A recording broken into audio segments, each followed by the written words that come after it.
अल्हम्दुलिल्लाह अल्हम्दु लिवलिय्यिहि वस्सलातु अला नबिय्यिहि वल वज़्न वल अदल वल फद्ल वल नद्म वल अज़्म बिल जज़म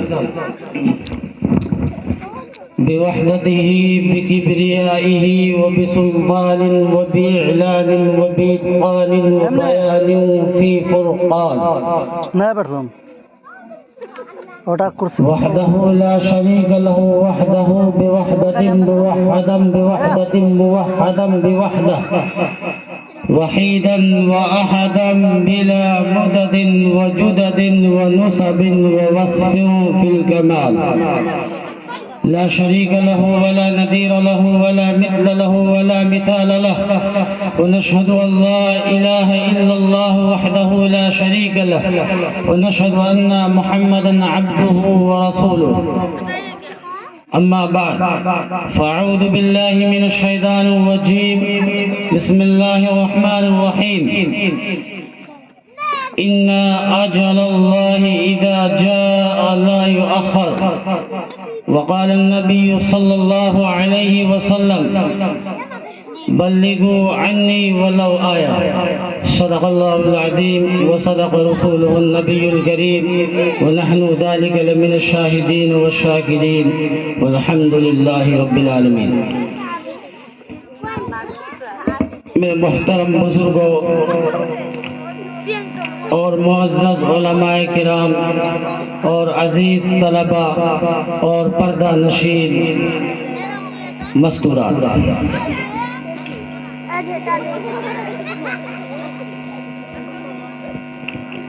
अल्लाह सुब्हानहू व तआला का बहुत बड़ा इनाम और एहसान है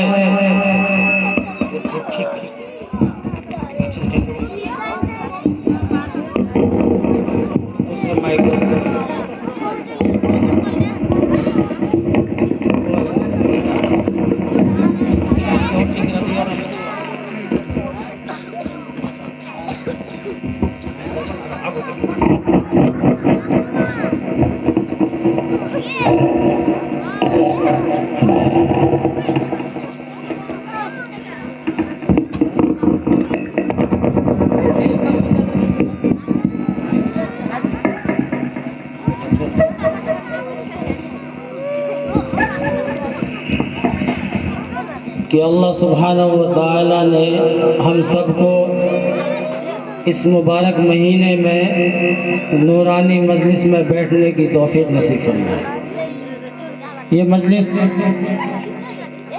हमारी नहीं बल्कि बच्चों की काविश और उनकी मेहनत का नजराना अंजुमन के तौर पर सजाया गया है और अल्हम्दुलिल्लाह आपके मोहल्ले के बच्चे और बच्चियों ने जो हिम्मत और जो मेहनत करके हमारे सामने अपनी मेहनत का नजराना पेश किया है वो अपने आप में काबिल तारीफ और लायक रश्क है।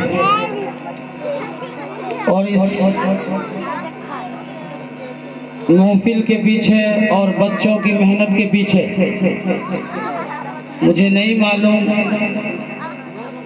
लेकिन मेरा ख्याल है कि मस्जिद के इमाम साहब हाफिज़ मसरूल साहब और मास्टर नवेद साहब और मौजूदा मुखिया जी की और दीगर जितने भी हजरात हैं उन लोगों की काफ़ी मेहनत है। और अल्हम्दुलिल्लाह ये अच्छी बात है कि इस तरीके से हमारे बच्चे और बच्चियाँ मेहनत करके हमारे सामने अपनी बातों का इजहार कर रहे हैं। बहुत अच्छी बात है। आज वैसे भी 14 शाबान है, कल ही मगरिब बाद शब बरात भी है, इसलिए आज की रात भी बहुत मुबारक और कल की रात भी बहुत मुबारक और ये पूरा महीना भी मुबारक और आने वाला महीना सबसे ज़्यादा मुबारक। हम लोग रोज़ाना आए दिन की बातें सुनते रहते हैं, लेकिन अमल के एतबार से हम सुन बहरे हैं।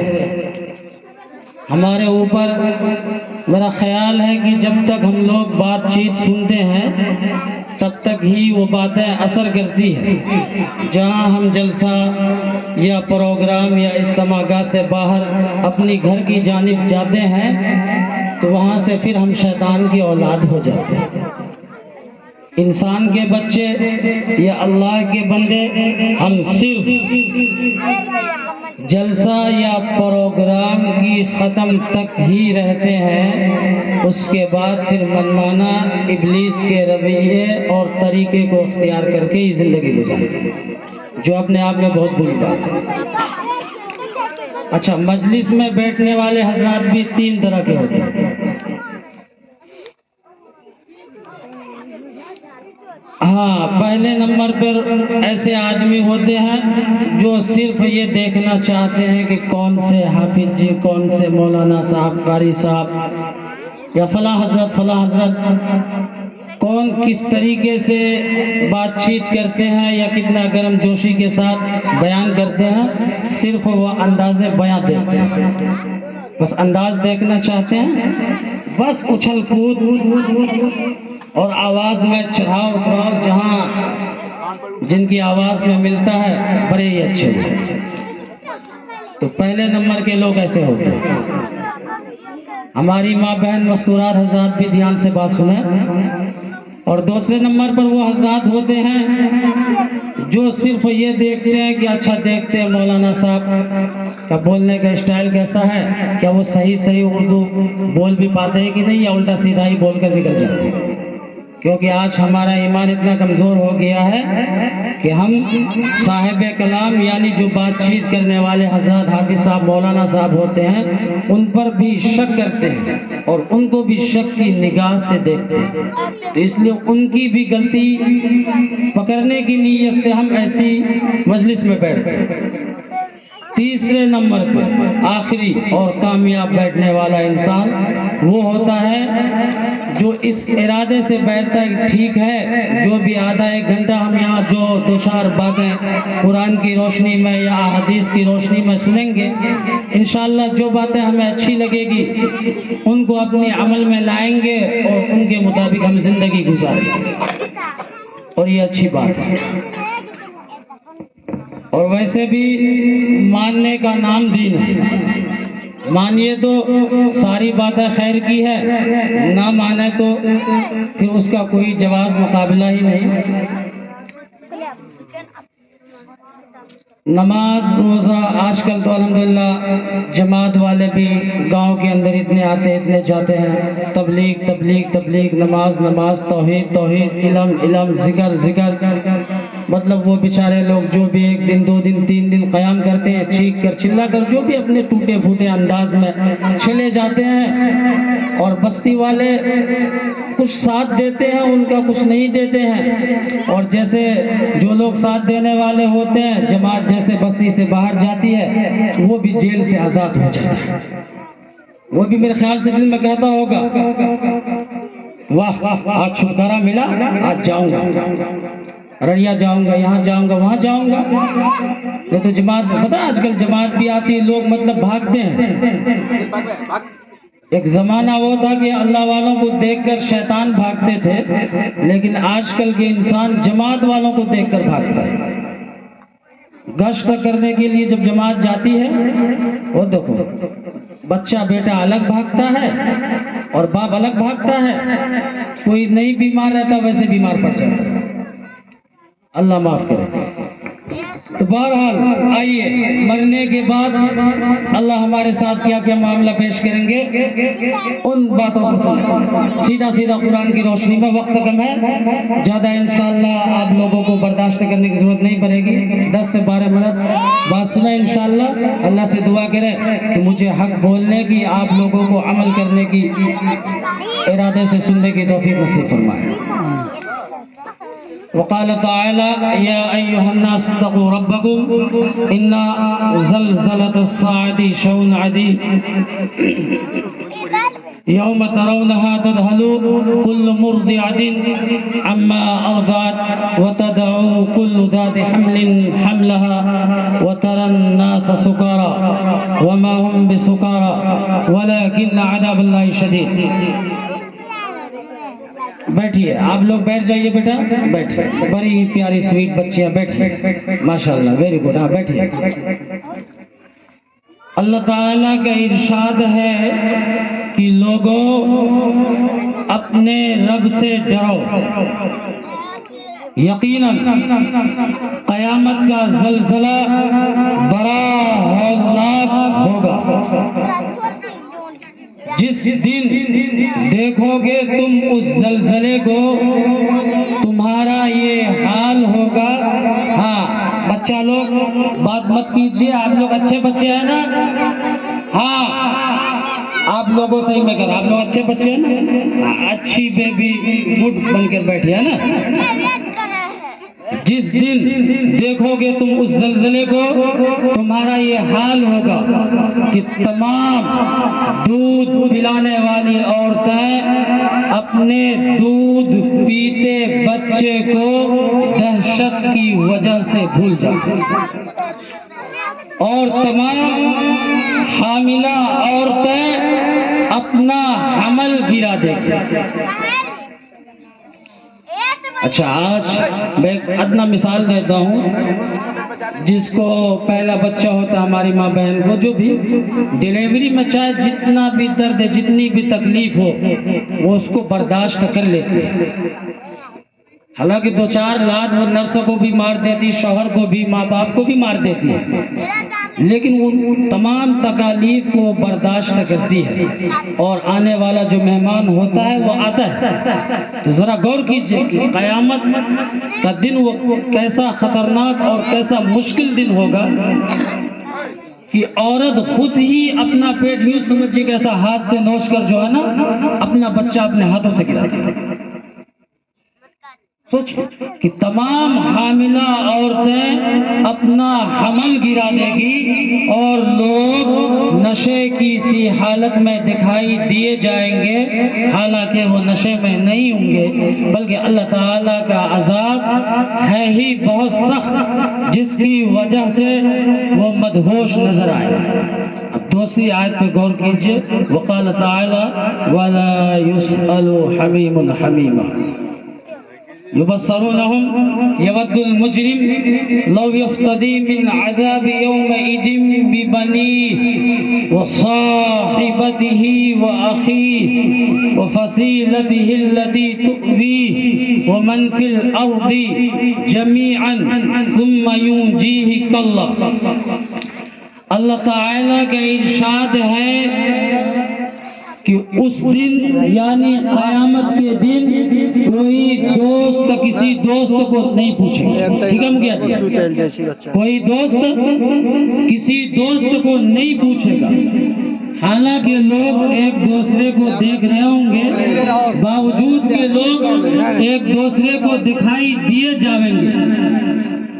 उस दिन यानी क़यामत के दिन सुनिए, हर बंदा, हर बंदी, हर मर्द, हर औरत, हर नौजवान लड़का, हर नौजवान लड़की, हर मुजरिम इस बात की तमन्ना करेगा कि वो अल्लाह की अजाब से खुद को बचाने के लिए अपनी जान को, अपनी औलाद को, अपने बाप को, अपने भाई को, अपने बेटे को, अपनी बीवी को, अपनी बहन को, अपनी बेटी को, अपनी माँ को वो रिश्वत यानी फिदिया में दे दे, और ये फिदिया देकर वो अपने आप को अल्लाह की अजाब से बचा ले।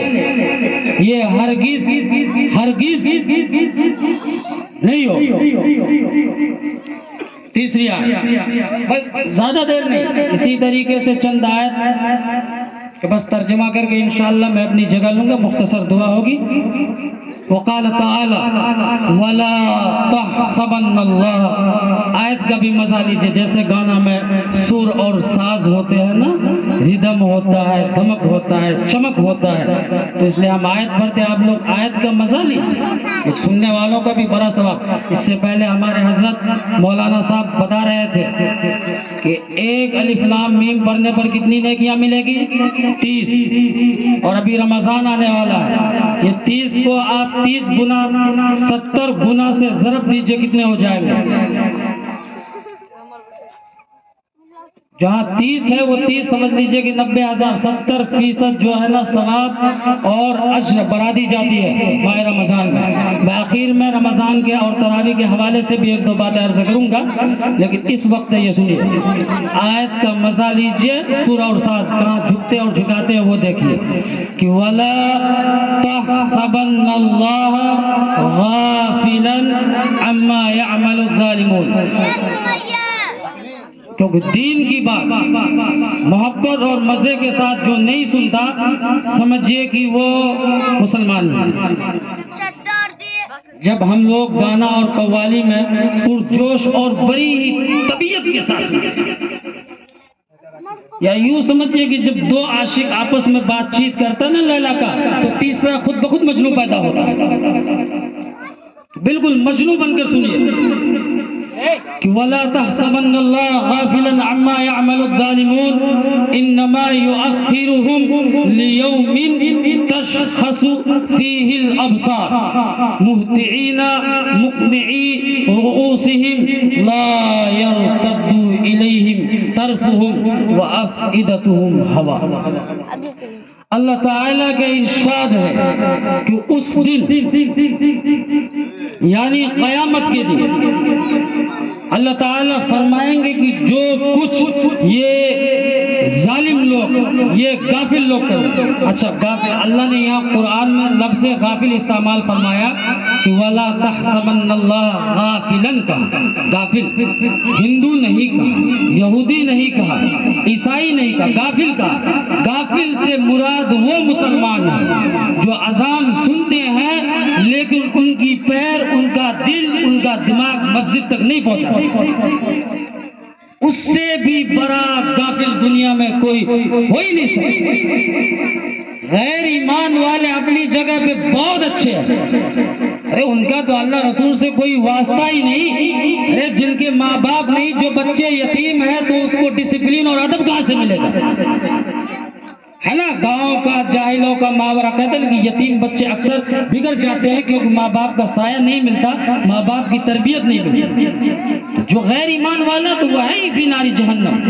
या अल्लाह ने ईमान वालों से मुखातिब होकर फरमाया कि जो कुछ तुम लोग, मतलब सुनिए, यहाँ बैठे हुए तमाम हजरात, यहाँ पे आई हुई बैठी हुई तमाम मस्तूरात माँ और बहन भी, कि जो कुछ तुम लोग कर रहे हो हम तुमको फौरी पकड़ नहीं करते हैं, तो इस वजह से तुम लोग मुझे यानी अल्लाह रब्बुल इज्जत को बेखबर हरगिज़ ना समझो, क्योंकि अल्लाह ताला ने सिर्फ तुम लोगों को उस दिन तक के लिए मोहलत दे रखी है जिस दिन लोगों की निगाहें फटी की फटी रह जाएगी और आंखों की ऐसी टकटकी बंधेगी कि पलक झपकेगी नहीं, और लोग बिल्कुल नंगे सर नंगे पांव दौड़े हुए हिसाबो किताब की तरफ जा रहे होंगे और उनके दिल बिल्कुल बदहवास होंगे। ऐसा होगा वो क़यामत का मंजर। आइए आखिरी आयत, उसी की रोशनी में चंद बातें इंशाअल्लाह फिर बात मुकम्मल। वक़ाल तआला वल वज़्नु यौमइदिनिल हक़ फमन थक़ुलत मवाज़ीनुहु फ़उलाइका हुमुल मुफ़्लिहून वमन ख़फ़्फ़त मवाज़ीनुहु फ़उलाइका अल्लज़ीना ख़सिरू अनफुसहुम बिमा कानू बिआयातिना यज़लिमून। हाँ, अल्लाह ताला के इरशाद है कि उस दिन यानी क़यामत के दिन आमाल का वजन एक हकीकत है, यानी जिस शख्स के ईमान व आमाल का पल्ला भारी होगा वही लोग कामयाब होंगे। और अल्लाह ना करे खुदा न खास्ता अगर किसी मर्द या औरत का ईमान व आमाल का पल्ला हल्का होगा, यही लोग होंगे जिन्होंने दुनिया की जिंदगी गुजारते हुए घाटे के अलावा और कुछ भी नहीं किया। ये लोग बिल्कुल घाटे में होंगे, खसारे में होंगे। यही लोग होंगे जिन्होंने 50 या 60 या 70 जो भी अल्लाह ने उनको जिंदगी दी, उन्होंने दुनिया में सिर्फ घाटे का सौदा किया, क्योंकि ये दुनिया की जिंदगी हमेशगी वाली जिंदगी नहीं है कोई हम सब का बनाने वाला। हाँ, तो मेरे भाई, तो फिर जिस शख्स के ईमान व अमाल का पल्ला भारी होगा वही कामयाब, और जिनका हल्का होगा वो लोग नाकामयाब होंगे। और मैदान महशर में सबसे पहले अल्लाह सुब्हानहू व तआला हुकूकुल्लाह में नमाज के बारे में सवाल करेगा, और उसी तरीके से जो हुकूकुल इबाद यानी बंदों का हक है, हर नौजवान और हर साहिब औलाद से अपनी बीवी के हुकूक के बारे में अल्लाह सवाल करेगा। माँ बाप का दर्जा आसमान जमीन में भी उनकी मिसाल नहीं, तो मैं क्या मिसाल दूं। लेकिन बीवी का रिश्ता एक कमजोर धागे से बनी हुई रहती है। वो फकत 1 2 3 कह देने से 20 25 30 साल जो हम एक दूसरे के साथ गुजारते हैं वो हमेशा के लिए खत्म हो जाता है। इसीलिए अल्लाह सुब्हानहू व तआला हुकूकुल इबाद में सबसे पहले क़यामत के दिन बीवी के बारे में हर शौहर से हिसाब लेगा। और कुरान पाक में माँ बाप के बारे में कुछ लोग कहते हैं 23, कुछ लोग 16 मरतबा कहते हैं जिक्र हुआ, लेकिन बीवी के बारे में अल्हम्दुलिल्लाह समझिए कि हर पारे में अल्लाह ने जिक्र फरमाया, इस रिश्ते पर जोर दिया। आज पता है माँ बाप से भी हमारी नफरत या लड़ाई झगड़ा कब पैदा होता है, जब हम शादी कर लेते हैं। जब तक शादी ना हो, बेटा कुंवारा है सब ठीक, माँ का आंखों का नूर, बाप का लखते जिगर,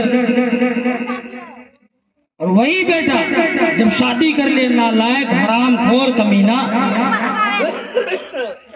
वही माँ बाप जो पहले लखते जिगर नूर कहकर मतलब बुलाते थे, वो उनका नाम नहीं लेते, उनको भी गालियां देते हैं, और उनकी बीवी को भी बुरा भला। बात यही तक नहीं रुकती, सास ससुर तक पहुंचती है, फिर तलाक की नौबत भी आती है। मुझे इस पर भी नहीं जाना, सिर्फ एक बात आए तो मैं इशारा कर रहा हूँ। इसीलिए अब यही देखिए, अब ये बच्चे लोग तालीम हासिल, तालीम के हवाले से है ना, बड़ा मशहूर हदीस कि तलबुल इल्मी फरीज़तुन अला कुल्ली मुस्लिम व मुस्लिमतिन, कि इल्म दीन का हासिल करना हर मुसलमान मर्द औरत पर कितना जरूरी, उतना जरूरी है जितना के पढ़ने से या इल्म हासिल करने से आदमी को हलाल की तमीज हो जाए और जायज नाजायज का पता चलता। आप बताइए, आप लोग जो बैठे हैं, पानी पीने में कितनी सुन्नत है नहीं मालूम। एक मामूली पानी पीने की सुन्नतें नहीं मालूम, और रोज दिन में न जाने 20-50 दफा मतलब पानी पीते हैं। सिर्फ इतना मालूम है बैठ के पीना चाहिए, बैठ के पीना भी सुन्नत है, इनके अलावा और भी सुन्नत है। टोटल पानी पीने में 9 सुन्नतें हैं। वक्त में मैं हवाला दे रहा हूं। वुजू है, वुजू में 4 फर्ज है, सब जानते हैं, लेकिन सुन्नतें कितनी नहीं मालूम। अच्छा, यहाँ पे जो चचा और दादा की उम्र के लोग, उसका अभी तक किसी की उम्र, सबके बारे में अर्ज कर रहा हूं, 40 किसी की, 50 किसी की, 60, एक बिस्मिल्लाह सही नहीं। और हर साल 4 महीना 40 दिन महीने का तरतीब 3 दिन लगा रहे, लेकिन एक औज़ बिस्मिल्लाह अल्हम्दुलिल्लाह सही नहीं हो रही है।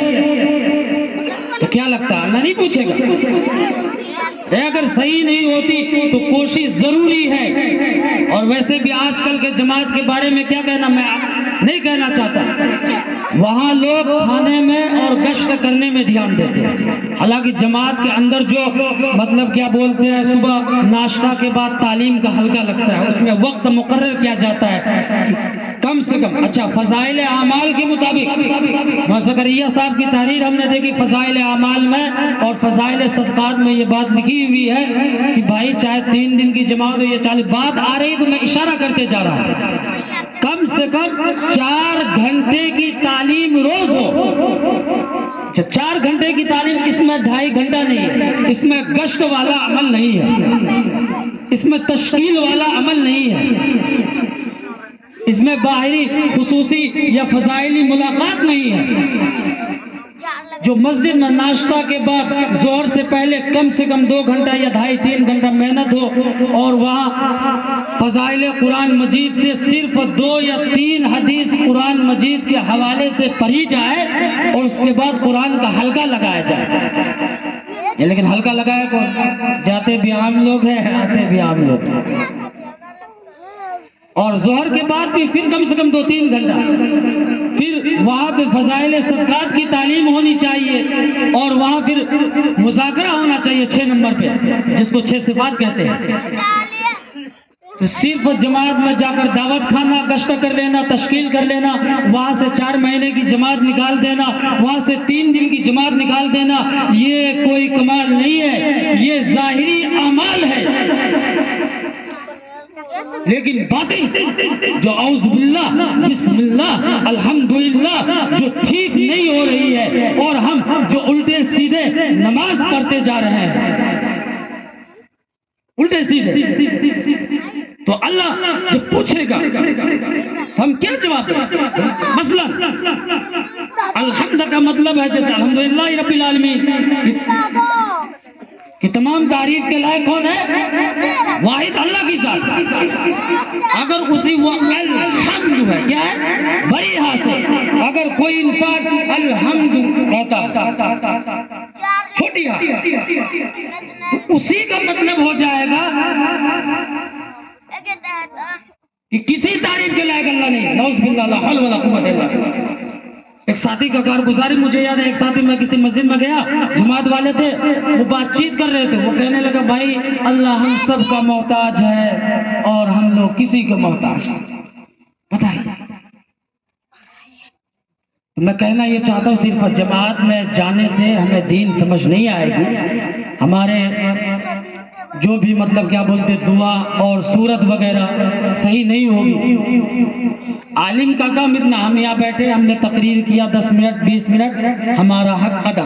कल अल्लाह पूछेगा तुमने अपनी कौम के लिए क्या कहा, क्या किया, तो मैं कह दूंगा अल्लाह हमने चिल्ला चिल्ला कर कह दिया जब जब मौका मिला, तो हमारा हक अदा, अल्लाह हमें पकड़ नहीं करेगा। लेकिन अगर आप लोग हम तक नहीं पहुंचेंगे, इल्म हासिल नहीं करेंगे, औज़ुबिल्लाह बिस्मिल्लाह ठीक नहीं करेंगे, तो फिर अल्लाह पकड़ करेगा। जमात में जाना फर्ज नहीं है, और जमात में जाना सुन्नत भी नहीं है, वो तो सिर्फ एक उसूल और आदाब। छोटे बच्चे मदरसे में, स्कूल में तालीम हासिल करते हैं। अब जो लोग उम्र दराज है 40-50 साल, तो उनके लिए समझे चलता फिरता मदरसा है। तो मरकज़े निज़ामुद्दीन ने इस सूरत पर कि भाई हमारे जो मतलब बूढ़े बुजुर्ग लोग हैं उनका औज़ुबिल्लाह बिस्मिल्लाह अल्हम्दुलिल्लाह कैसे ठीक होगा, तो एक जमात की शक्ल निकाली।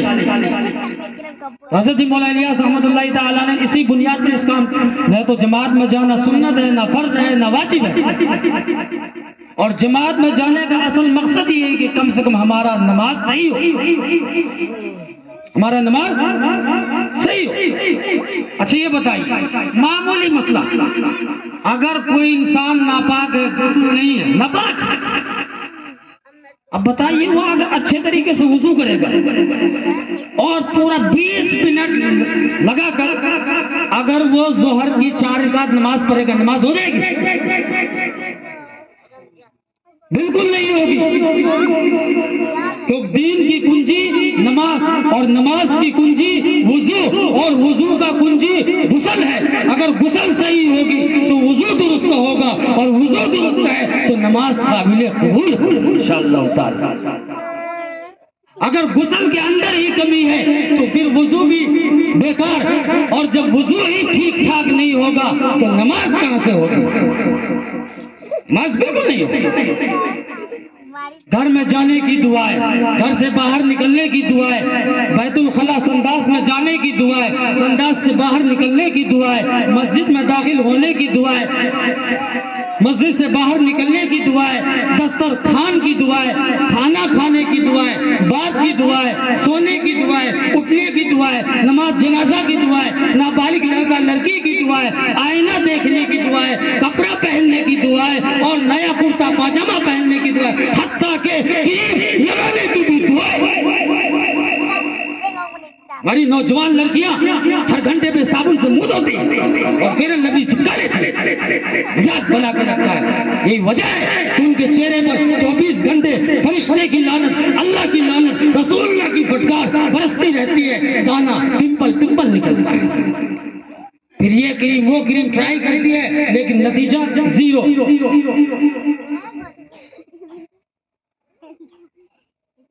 मैं हाल ही का एक कारगुजार हूं फलस्तीन का, छोटी सी बच्ची 13-14 साल, बड़ी प्यारी खूबसूरत, समझिए उनके चेहरे पे जो एक अजीब कशिश, एक अजीब नूर थी, जो भी देखता था बस देखता ही रह जाता था।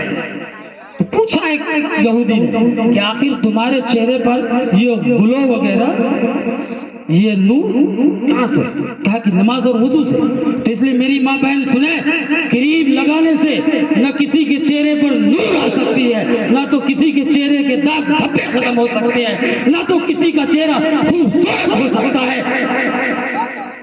अगर खूबसूरत चेहरा बनाना है तो बीबी फातिमा की सीरत इख्तियार कीजिए, बीबी फातिमा के तौर तरीके इख्तियार कीजिए और राबिया बस्री की जिंदगी को पढ़िए और राबिया बस्री की दिन रात में पढ़िए। नबी की बेटी की वो इबादत को देखिए कि नबी की बेटी 2 रकात की नमाज में एक सजदा भी मुकम्मल नहीं कर पाती थी, फजर की अजान मस्जिद से हो जाती थी। फिर नबी की आखिरी बेटी हजरत बीबी फातिमा रज़ी अल्लाह ताला अन्हा हसरत बड़ी निगाहों से और अपने दिल पर हाथ रख कर कहती थी कि मेरे अल्लाह, तूने रात को इतनी छोटी बना दिया कि तेरे महबूब नबी की महबूब बेटी 2 सजदे भी सुकून तसल्ली के साथ अदा न कर सकी। इसीलिए आजकल बाल झड़ने का बहुत बड़ा मसला है। हम लोग तो टकला हो जाए चलेगा, लेकिन हमारी माँ बहन टकली अगर हो जाए तो बिल्कुल नहीं चलेगी। आदिवासी तेल, कोकोनट तेल, शीशा तेल और न जाने के जुल्फी तेल, कद्दू तेल, लौकी तेल, है कितने तेल, लेकिन बाल नहीं होते। क्योंकि मेरा मानना है हमारी जो 13 से ऊपर की जो लड़कियां 13 साल, 14 साल, 15 साल, 16 साल, 17 साल, मैं लड़कियों के हवाले से बात कर रहा हूं, मेरा मानना है कि वो नापाक है। 70% नौजवान लड़कियां आज नापाकी की हालत में रहती है, न ठीक ठाक वो गुस्ल करती है, न नमाज पढ़ती है। उसको नमाज से और मसुल्ले से कोई मतलब नहीं, बहुत ज्यादा मतलब है बकरी चराने से, बकरी ठोकने से, घास लेने से। क्योंकि उनके माँ बाप भी बदतमीज, उनके माँ बाप जब खुद मस्जिद नहीं जाते, उनकी माँ जब खुद मसुल्ला नहीं बिछाती तो उनकी बेटी कहां से नमाज पढ़ेगी? उनकी बेटी फिर मोबाइल ही चलाएगी। ये इसी 2-4 दिन का वक्त या किस्सा तैयारी की 4 लड़कियां मेरा दुकान है, और इससे पहले 2-3 महीना पहले का किस्सा मशगमा की मुस्लिम बेटी एक हिंदू लड़के के साथ। ऐसा ईमान कमजोर। अगर हमारी बेटी आज मेकअप करती है, अगर हमारी बेटी आज नमाज नहीं पढ़ती है, तो वो माँ सुन ले जिनके कदम के नीचे जन्नत है, कल अल्लाह सुब्हानहू व तआला सबसे पहले उसकी पकड़ करेगा। क्योंकि बेटी की असल जिम्मेदार, सबसे ज्यादा हकदार माँ होती है, उसके बाद बाप का हक। बाप बेचारा मेहनत मजदूरी, वो आप लोगों का पेट भरने के लिए कभी सच बोलता, कभी झूठ बोलता, कभी ईंटा उठाता, कभी पत्थर उठाता, कभी कुछ करता, लेकिन माँ आप क्या करती है? मेरी दवाई की दुकान है, मेरा काम ही है लोगों से मिलना और बातचीत करना। ऐसे ऐसे मैं किस्से आपके सामने रखता हूँ। कुंवारी लड़कियां शादी से पहले मोबाइल लगती है, मोबाइल कोई देता है, पता नहीं कैसे कैसे करोड़पति लोग के दिया। शादी हो जाती है। एक लड़की का किस्सा है कि 7 साल उसने मोबाइल इस्तेमाल किए। मैं अपनी किस्सा बता रहा हूँ कि मैं 42 का भी काम करता हूँ ना, शर्माने वाले कौन से, मेरे पास ऐसे केस आते हैं। माँ बाप को पता नहीं चला, शादी के दिन शादी तय हुआ, जिस दिन उसका निकाह होना था वो भाग गया। इनके जिम्मेदार कौन? इनके जिम्मेदार कौन? अरे मैं तो कहता हूँ आज ना तो जमात वालों की जरूरत है, ना तो किसी आलिम की जरूरत है। हर बात इस बात की जिम्मेदारी ले ले कि हम खुद मस्जिद जाएंगे, अपने बेटे को भी मस्जिद ले जाएंगे, और हर माँ इस बात की जिम्मेदारी ले ले हम खुद भी नमाज पढ़ेंगे और अपनी बेटियों को भी नमाज पढ़ाएंगे। अरे दुनिया में आप कितना भी मेहनत कीजिए, कितना भी कुछ कीजिए, वो उतना ही मिलेगा जितना कि अल्लाह ने आपकी मुकद्दर में लिख दिया। आपको एक कमाल की बात बताऊं, पता है जब बच्चा पैदा होता क्यों रोता? बच्चा जब पैदा होता है, पैदा होने के बाद फौरन उसके कपार पे, उसकी पेशानी पे लफ्ज़े मौत लिख दिया जाता है। क्या लफ्ज़े मौत? उलमा ने लिखा कि एक वजह जब बच्चे की पैदाइश होती है और बच्चा रोता है, तो जैसे वो अभी पैदा हुआ, अभी आंख भी नहीं खोलता, अल्लाह उससे पहले उसके कपार पे लफ्ज़े मौत लिख देता है। तो अभी वो जवान नहीं हुआ, बड़ा नहीं हुआ, माँ की छाती को भी मुंह नहीं लगाया, उससे पहले मौत का फैसला। तो इस बात पे वो बच्चा रोता है। और दूसरी वजह ये है कि माँ की पेट में उसको रिस्क मिलता था 4 जगह से। अब जब वो दुनिया में आता वो रिस्क के दरवाजे बंद। अल्लाह फिर फरमाता है कि मैं तुम्हें माँ की पेट में 1 या 2 या 4 जगह से तुम्हें रोजी देता था, अब तुम रोना बंद कर दो, मैं यहाँ तुम्हारे लिए 12 और 16 दरवाजे रिस्क के और खोल देता हूँ। तो बच्चा धीरे धीरे चुप होता है। वक्त नहीं है कि किसी एक बात पे मैं अच्छे से बात करूँ। इसलिए मेरी माँ बहन, आज का माहौल बहुत खराब है, पर्दे का एहतियात है। आपको पता है पायल भी पहनने पर इस्लाम ने रोक लगाई। तो औरत आई, अम्मा आयशा से मसला पूछा क्या हम पायल पहन सकते हैं? तो अम्मा आयशा रसूलुल्लाह से दरियाफ्त की। मैं बस खुलासे के तौर पर मेन बात अर्ज करना चाहता हूँ, पूरी हदीस तफसील से नहीं। तो रसूलुल्लाह ने फरमाया बिल्कुल नहीं। फिर अम्मा आयशा ने कहा कि वो अगर वो पायल बजता ना हो, आवाज ना करता हो तब पहन सकता। बिल्कुल सिंपल सादा जिसपे आवाज ना हो तो पहन सकती है। अरे पायल तो पायल, चूड़ी कंगन भी औरत अपने घर से पहनकर बाहर नहीं निकल सकती, क्योंकि वो भी खनकती। उसकी खनक अगर किसी गैर महरम मर्दों के कान तक पहुंचती है तो याद रखे वो औरत खाना बनाती है। आप हजरात अपनी जो जिस चूल्हे में आप लोग खाना बनाती है, 1 मिनट आप उंगली रख के आप दिखाइए।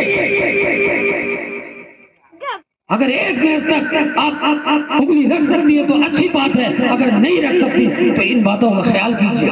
अल्लाह ने मेहंदी लगाने का भी हुक्म दिया, क्रीम लगाने का भी हुक्म दिया, लेकिन शादीशुदा बच्चियों के लिए और कहा कि औरत को यहाँ तक कहा गया कि तुम रात में गुस्ल करो और रात में सजो, रात में सवरो, तुम्हारे शौहर आने से पहले। मसलन तुम्हारा शौहर अररिया जाता है, कोई सरकारी काम करता है, जब उनका आने का वक्त होता है उनके आने से पहले तुम गुस्ल करो, क्रीम लगाओ, जो दिल चाहता वो लगाओ, क्योंकि तुम्हारा सजना और संवरना सिर्फ तुम्हारे शौहर तक महदूद है। अगर तुम्हारी सजावट, तुम्हारी खूबसूरती किसी दूसरे ने या तीसरे ने देखी, याद रखो तुम्हें सर से और पैर तक जहन्नम में जलने के लिए तैयार है। वाक़िया मेराज में रसूलुल्लाह सल्लल्लाहु अलैहि वसल्लम ने जहन्नम में सबसे ज्यादा औरतों को जलते हुए देखा। जिब्राइल से पूछा आखिर क्या माजरा है कि औरतें जहन्नम में सबसे ज्यादा है? तो हजरत जिब्राइल अमीन ने जवाब दिया, या रसूलुल्लाह औरतें 2 वजह से जहन्नम में ज्यादा जाएगी, एक तो बेपर्दगी की वजह से और मेकअप करने की वजह से, और दूसरा पेशाब सही तरीके से न करने की वजह से। जिनके घर में टॉयलेट बाथरूम नहीं है, 4-4 औरतें एक साथ पखाना पेशाब करती है, ये भी बिल्कुल गलत बात है, बिल्कुल गलत बात है। वक्त कम है तो इसीलिए और तो इन चीजों पर माँ बाप को ध्यान देना बहुत जरूरी है। आज कितनी तारीख? 12 तारीख, कल 13 हग डे, कौन सा डे? और परसों 14 तारीख टेडी डे, फिर 15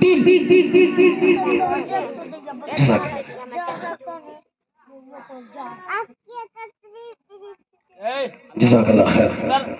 ये सब जज़ाकल्लाह भी अगर बेटी चाय दे माँ बाप को जज़ाकल्लाह कहना चाहिए, ये आदत अपनाइए। एक गिलास पानी कोई अपनी बीवी क्यों ना जज़ाकल्लाह कहे, खाना अच्छा बना जज़ाकल्लाह कहिए, और कहिए कभी कि आपने बहुत अच्छा खाना बनाया। इससे जिंदगी में फितने फसाद खत्म होते हैं, मोहब्बत बढ़ती है और रिश्ते में मजबूती आती है। अच्छा 12 तो 15 फरवरी को वैलेंटाइंस डे, मतलब इस फरवरी के महीने में hug day, teddy day, Christmas day, Valentine's day, ये डे वो डे, सब डे इसी में। इसीलिए उलमाए देवबंद ने इस पर रोक लगाई और कहा खबरदार मुसलमान बच्चों के माँ और बाप, तुम 12, 13, 14, 15 तारीख को स्कूल और कोचिंग अपने बच्चों को ना भेजो। 2-4 दिन नहीं भेजोगे कोई बहुत बड़ा नुकसान नहीं हो जाएगा। आजकल तो कोचिंग का भी ये माहौल है, जो लड़कियां पढ़ने के लिए जाती है उसी मास्टर से उसकी शादी हो जाती है। वाह वाह वाह भाई वाह, कम से कम मदरसे में ऐसा नहीं होता। तो इसीलिए और ये जितने भी ये day Valentine's day, friendship day, ये सब जो दुश्मनाने इस्लाम है, यहूदी नसारा और ईसाई क्रिश्चियन लोगों ने बनाया। कमाल की बात यह है, दुनिया में जितनी बड़ी बड़ी यूनिवर्सिटी कॉलेज है उसके जो है ना फाउंडेशन, उसके डायरेक्टर, उसके जो है ना मेन मालिक ये यहूदी लोग ही हैं और ईसाई लोग ही हैं। कमाल की बात ये पता है, फलस्तीन और इस्राइल वालों को पंगा किस बात पे है? वक्त नहीं है, मैं हर बात पे इशारा करता इन्हीं बातों की वजह से। 12 तो 12, 13, 14, 15 कोचिंग स्कूल बिल्कुल बंद, पढ़ाने वाला चाहे मुस्लिम टीचर ही क्यों ना हो, बिल्कुल नहीं। क्योंकि आज हिंदुस्तान नहीं, हिंदुस्तान का छोटा सा छोटा गांव भी वेस्टर्न कल्चर, मगरबी तहजीब में ढल चुकी है। ये हमारे कपड़े भी इतने अच्छे कपड़े हमारे इस्लामी, ये है मुस्लिम लिबास। कपड़े भी हम अंग्रेजों के पहनते हैं। एक तरफ गालियां देते हैं कि हम उनके गुलाम थे, दूसरी तरफ उनके सारे तौर तरीके पर अमल करते हैं। आजकल तो हमने ये देखा अपने दियारी डुमरिया मजगमा में, अपने गांव में भी कि लोग वो बर्थडे पार्टी भी सेलिब्रेट करते हैं, केक मंगाते हैं, बोलते नहीं हम लोग कैंडल नहीं जलाते, मतलब मोमबत्ती नहीं जलाते हैं, बस ऐसे ही मोहब्बतन तबर्रुकन अल्लाह गारत करे, तबर्रुक तफक्कुर, मोहब्बत के नाम पे तुमने तो कभी 12 रकात वाली तहज्जुद की नमाज 12 रकात नहीं पढ़ी, कभी वक्त मिलता मुश्किल से 4 पढ़ते हो, वक्त मिला तहज्जुद पढ़ने का तो 4 पढ़ेंगे, ये 6 नहीं पढ़ सकते, 8 नहीं पढ़ सकते, 12 नहीं पढ़ सकते। इस्लाम में टोटल 17 रकात, लेकिन पढ़ते हैं 9 रकात और 50% लोग 13 रकात, 20% लोग 9 रकात और 100% लोग और बाकी जो 50% है वो समझिए 0। बिल्कुल मजाक बना के रखा है दीन को। अपने हिसाब से लोग अमल करते हैं, कराते हैं। हाँ, तो हम बात कर रहे थे किसकी? भाई अल्हम्दुलिल्लाह, खाने की दुआएं, पीने की दुआएं, सोने की दुआएं, इतना हर किसी को याद होना चाहिए। इतना इल्म का हासिल करना हर मुसलमान पर बिल्कुल वाजिबुल ऐन है। अगर इतना हासिल नहीं होगा, और दुनिया का कोई भी तालीम आपको दुनियावी एतबार से फायदा पहुंचा सकती है, कब तक? जब तक आप जिंदा हैं। मरने के बाद ये काम नहीं आएगा, क्योंकि ये फन है। फन मदारी वाला अपना खेल, अपना फन दिखाता है, बंदर नचाता है, कुछ पैसे मिलते हैं। वैसे दुनिया का तालीम है, जब तक जीते रहो बंदर की तरह अपना फन दिखाते रहिए। ये जरूरी है, लेकिन सबसे पहले इस्लाम की तालीम जरूरी है। हुकूमत जब तक आप अपने बच्चे को कुरान हदीस पढ़ा नहीं देते, तब तक स्कूल और कॉलेज का रुख करना ये सरासर गलत बात है। मैं हराम हलाल नहीं कहूँगा। पूछिए अपनी बीवी को, पूछिए कंघी करने की दुआ याद है? पूछिए अपनी बीवी को। कितनी औरतें ऐसी है उसको दिन रात में कितनी नमाज है वो भी नहीं मालूम, बिल्कुल नहीं मालूम। नमाज की तरफ ध्यान दीजिए। तो नमाज ध्यान देखिए, दुनिया के तालीम के साथ साथ दीन का तालीम जरूरी है। जब आप मस्जिद वाले अमाल से जुड़ेंगे, आप खुद भी नमाज पढ़ेंगे, मस्जिद की तालीम में बैठेंगे, अपने बच्चों को भी मकतब का रुख और मदरसे का रुख कराएंगे, साथ साथ स्कूल का भी चलने दीजिए। अरे 4-4 कोचिंग हमारी बच्चे कर सकते हैं, तो एक मकतब 1 घंटा नहीं पढ़ सकते? हमारी 15-16 साल की लड़कियां अररिया पूर्णिया पढ़ सकती है, तो क्या मौलाना साहब के पास जाके नहीं पढ़ सकती? वो स्कूल हॉस्टल में बिल्कुल सेफ है, तो क्या मस्जिद में वो सेफ नहीं है? आखिर कौन सा घबराहट? कुछ लोग कहते हैं हमारी बच्चियां कुरान पढ़ी हुई, तो घर में तिलावत क्यों नहीं पढ़ी? रमजान आएगा ना, तो अमल कराइए। कम से कम जिनकी लड़कियां कुरान पढ़ी लिखी है, उनको कहिए कि हर 10 दिन में 1 खत्म कुरान पढ़ो, जरूरी। ये तो सीजन वाला महीना है ना। हम लोग वैसे भी आलू प्याज के हिसाब से पढ़ते हैं। आलू, ये सीजन, रमजान में जो लोग नमाज पढ़ते हैं उसको सीजन वाला नमाजी कहा जाएगा। सीजन आया तो पढ़ लिया, तो इसीलिए उसकी तैयारी अभी से कीजिए, अभी से कीजिए। रमजान में जिस तरीके से मस्जिदें भरी हुई रहती है, आखिर 2 महीने में क्यों नहीं? जब 2 महीने में मस्जिद खाली रहेगी, तो पीटा पर, द्वारी पर कुत्ता नहीं भूखेगा तो कौन भूखेगा? कुत्ते भूखेगा। आखिर जो लोग रमजान में जिंदा हो जाते हैं, अचानक कब्रिस्तान से उठ जाते हैं, वो बाकी 11 महीने क्या मर जाते हैं? क्या सबके लिए मैं इन्ना लिल्लाह पढ़ दूं? आखिर कहां ये लोग खो जाते, कहां चले जाते?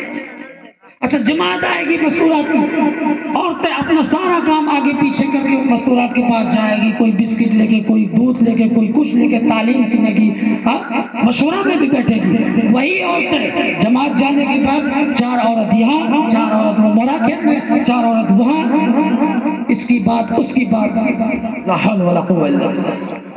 सिर्फ चुगलखोरी, चुगलखोरी, चुगलखोरी, और चुगलखोरी ये गुनाह कबीरा है। चुगलखोरी गुनाह कबीरा है। तो इसलिए बयान सुनना असल मकसद नहीं है, असल मकसद अमल करना। मेरा तो जी नहीं चाहता मैं कुछ बोलूं या कुछ सुनाऊं, क्या बेजार हो चुके देख देख के, परेशान। कितना समझाए, कितना बताए। और लोग आजकल आलिमों से, हाफिजों से चिढ़ते हैं, मोहब्बत करना छोड़ते। यही वजह है कि जिंदगी भर चिल्ला लगाने के बाद भी अल्हम्दुलिल्लाह ठीक नहीं।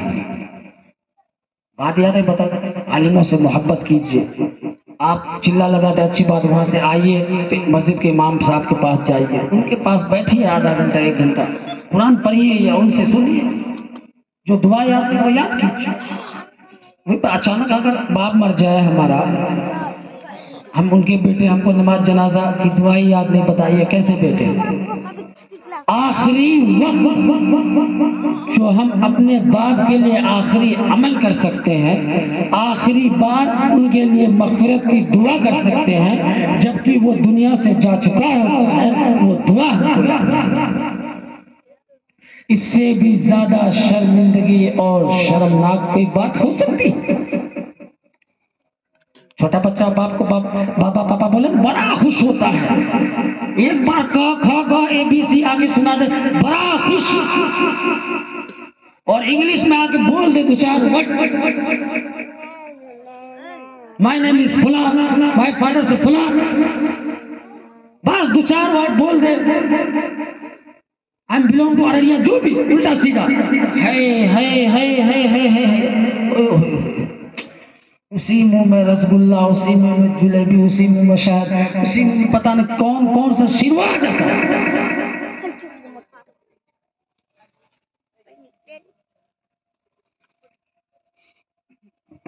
इसलिए हम सिर्फ नमाज पे हमें नमाज को पढ़िए। असल कामयाबी अल्लाह ने अपने मुबारक दीन में रखी है, और जन्नत का सर्टिफिकेट कौन दिलाएगा? नमाज। नमाज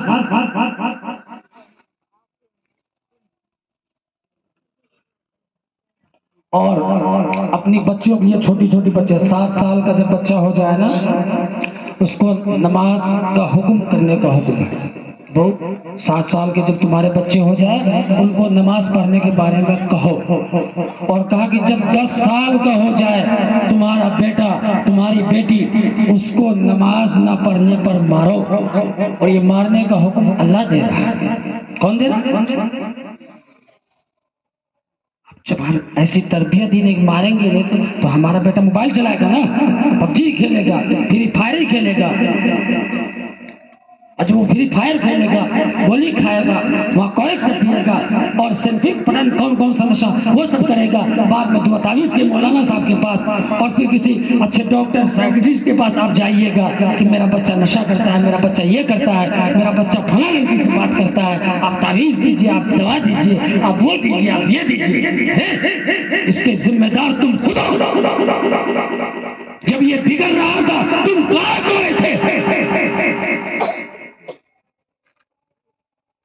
जब तुम मोबाइल दिलाए थे, जब तुम्हारा बच्चा मैट्रिक में फर्स्ट डिवीजन किया था, अच्छे नंबर से पास हुआ था, उसी में जो तुमको सरकार ने फितरा और ज़कात के तौर पर जो 10, 20, 25 हजार पैसे दिया था, और कहा था बेटे जो 25 हजार तुम्हें मिलेगा फर्स्ट डिवीजन करने पर, उसी 25 हजार से मैं तुम्हें लैपटॉप दिला दूंगा, उसी 25 हजार से मैं तुम्हें फला फोन एंड्रॉइड का दिला दूंगा। जब तुम खुद मोबाइल खरीद कर देते हो तो वो बिगड़ेंगे, तो तुम्हें इस बात पर कोई आपत्ति नहीं होनी चाहिए। मैं बोलता हूं, अगर किसी का बेटा अगर बीड़ी पीता है, सिगरेट पीता है, मदद खाता है या कोई नशा करता है, तो इसके जिम्मेदार वो नौजवान बच्चा नहीं, उसका बाप है। इस बाप को बेटे के नशे करने पर ही गुस्सा क्यों आता है? उससे पहले वो कहाँ था, क्या मर चुका था? अगर बेटी किसी से रिश्ता बनाती है या मोबाइल में कांटेक्ट करती है, उसकी जिम्मेदार माँ। तुम क्या कर रही थी? जिस माँ को तुम अपनी माँ के घर पे भी भेजती हो, तो अपने भाई के साथ या अपने बेटे के, माफ कीजिए, जिस बेटी को तुम अगर उनकी नानी के घर भेजती हो, तो तुम उसको अकेली नहीं भेजती, उसको अपने बेटे के साथ भेजती हो या अपने भाई के साथ भेजती हो। आखिर वो बेटी तुमसे छुपकर 1 महीने, 2 महीने, साल भर आखिर किसी अनजान आदमी से कैसे बात कर सकता है? आखिर कहाँ थी तू? इसलिए अगर कोई नौजवान बच्चा या बच्ची बिगड़ते हैं तो उसके जिम्मेदार माँ बाप है। अगर मेरा बस चले तो मैं माँ बाप को याद लगा दूं।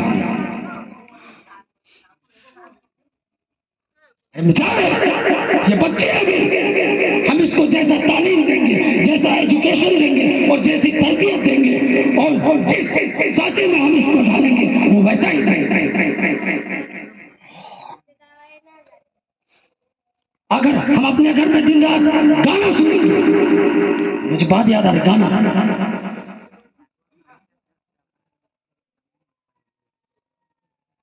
शौहर अलग, बीवी अलग, भाई अलग, शादीशुदा बहन अलग, तो रिश्ते में मोहब्बत कहां से? सिर्फ मरकी पे ही इंसान पहुंचेगा ना। वो जमाना कितना अच्छा था जब बैलगाड़ी का दौर था, पैदल सफर करने का रिवाज था, किसी के पास साइकिल, किसी के पास कुछ नहीं, जाने में पूरा दिन लगता था। लोग दही का कुआ लेता था एक बाप, शाम हो जाता था बेटी के घर पहुंचते पहुंचते, जाता था 2 दिन 3 दिन रहता था, अपने समझी समझन सारों बहन सबसे मिलता था। आज गाड़ी है, सहूलत है, सब कुछ है, लेकिन वक्त क्या नहीं है। तो ये वक्त नहीं होने की एक ही वजह, रिश्ते की मोहब्बत खत्म, बाप बेटी का डर खत्म, माँ बेटी का लिहाज खत्म, बाप और बेटे का अदब खत्म। ये अदब कौन खत्म किया? यही स्कूल और कोचिंग का तालीम। ये अदब हमारा मोबाइल, हम खुद मोबाइल चलाते हैं। अच्छा, हमारी बीवी भी कभी ना खुश होती है। अरे ठीक है, दिन भर हजारों काम करते हैं, हजारों तरीके से मसले मसाइल हल करते हैं। जब हम घर जाते हैं, कम से कम एक आधा घंटा अपनी बीवी को वक्त देना चाहिए कि नहीं देना चाहिए? नहीं, दिन में हेलो हेलो हेलो, घर में भी हेलो, बस यही काम है। मर्द औरत के एतबार से हु आर यू, हुशी।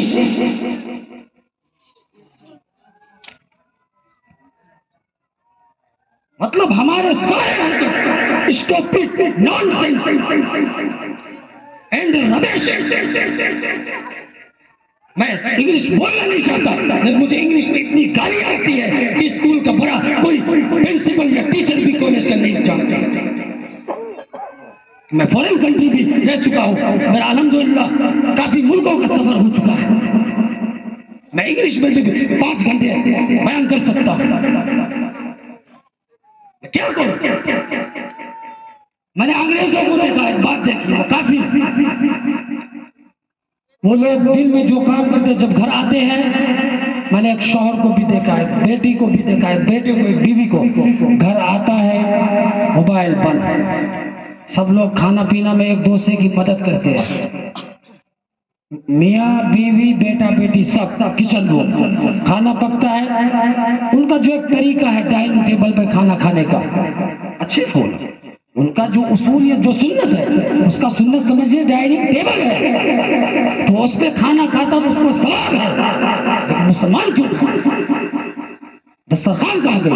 जब घर से दस्तरखान ही खत्म होगा तो बरकत भी जाएगी। अच्छा, 12 तो वो लोग एक दूसरे की मदद करते हैं, फिर खाना तैयार होता है, उसको डाइनिंग टेबल पे रखा जाता है, फिर उसके बाद वो लोग एक साथ मिलकर खाना खाते हैं, एक साथ। उसके बाद फिर टीवी चालू होता है। मैंने देखा उनके बीच में जो भी आधा 1 घंटा टीवी वो लोग देखते हैं एक साथ में। उस वक्त मोबाइल पे कोई भी लाइव वीडियो या शॉर्ट वीडियो या कोई अंड पंड नहीं देखेगा, सब टीवी देखेगा एक साथ। उसके बाद आधा घंटा टीवी चलने के बाद टीवी बंद, सोने से पहले 10 मिनट एक दूसरे से बातचीत, पूछते हैं कि बेटा आज तुम्हारा ऑफिस का काम कैसा रहा, बेटी तुम यूनिवर्सिटी गई थी, कैसा रहा आज का तुम्हारा दिन। बीवी से शौहर पूछता है कि आज तुम्हारा दिन कैसा था, बीवी भी शौहर से पूछते हैं आज आपका ऑफिस का हाल चाल कैसा है। तो ये सब बातचीत करके फिर वो लोग सोते हैं, और वो लोग वक्त की बड़ी कदर करते हैं। अच्छा, हम लोग हमारी बेटी पानी दे, चाय दे, हम जज़ाकल्लाह बोले ना बोले? अंग्रेज बोलता है thank you so much my love, अंग्रेज बोलता है। एक छोटा सा 4 साल का बच्चा भी अगर एक छोटा सा चॉकलेट भी ऐसे अपने नाना नानी को देना, अंग्रेज कहता है thank you my babe and God bless you, God reward you. बड़ा हैरान हुआ कि जो इस्लामी तौर तरीके हम लोगों के अंदर होने चाहिए वो अंग्रेजों ने ले लिए। अच्छा, वक्त की कदर वो लोग करते हैं, तभी वक्त बड़ा कीमती। हदीस है वक़ाल नबी सल्लल्लाहु अलैहि वसल्लम कि अल वक्तु असमन मिन अज़्ज़हबी वल फिज़्ज़ती, कि वक्त सोने और चांदी से ज्यादा कीमती है। तो अंग्रेज को मैंने देखा। अच्छा, अंग्रेज भी ऐसा कहते हैं, यहूदी आजकल का, कि money is not important, time is very important. You have time and you give respect time, you successful and lot of people, you never give respect that time, you unsuccessful and poor people। मतलब यही है कि पैसा, बस हम लोग बोलते हैं ना, बाप बड़ा ना भैया, सबसे बड़ा रुपया, यही गुण हो जाते हैं। अंग्रेज कहता है पैसा भी बड़ा ना, वक्त बड़ा है। वक्त की कदर करो, वक्त से मेहनत करो, पैसा खुद आएगा। वाकई वक्त से बलवान, वक्त से बड़ा कुछ नहीं। इसलिए इन बच्चों की सुधरने का वक्त अब है। जब ये 15 साल का हो जाएगा, नशा में खिलाड़ी नहीं गुरु बन जाएगा। अरे चेला को झुका सकते हैं, गुरु को कैसे झुकाइए? बेटियां जब अपना बाल कैंची से कटवाएगी, मेहंदी लगा के घूमेगी, होठों पे लिपस्टिक लगाएगी, फोन पे इधर उधर हेलो हाय करेगी, तो वो वक्त निकल चुका होता है। उस वक्त आपके पास कोई ऑप्शन नहीं बचता, चाहे तो उसको जिंदा जला दीजिए, या अगर वो आपकी बात उस वक्त भी सुनना समझना चाहती है, किसी तरीके से समझा बुझाकर शादी करा दीजिए। और यही होता है, समझा बुझाकर शादी कराई जाती है, और शादी के बाद फिर ये रिजल्ट आता है कि ऐसी लड़कियां अपने शौहर का घर छोड़कर किसी दोस्त के साथ भाग जाती है।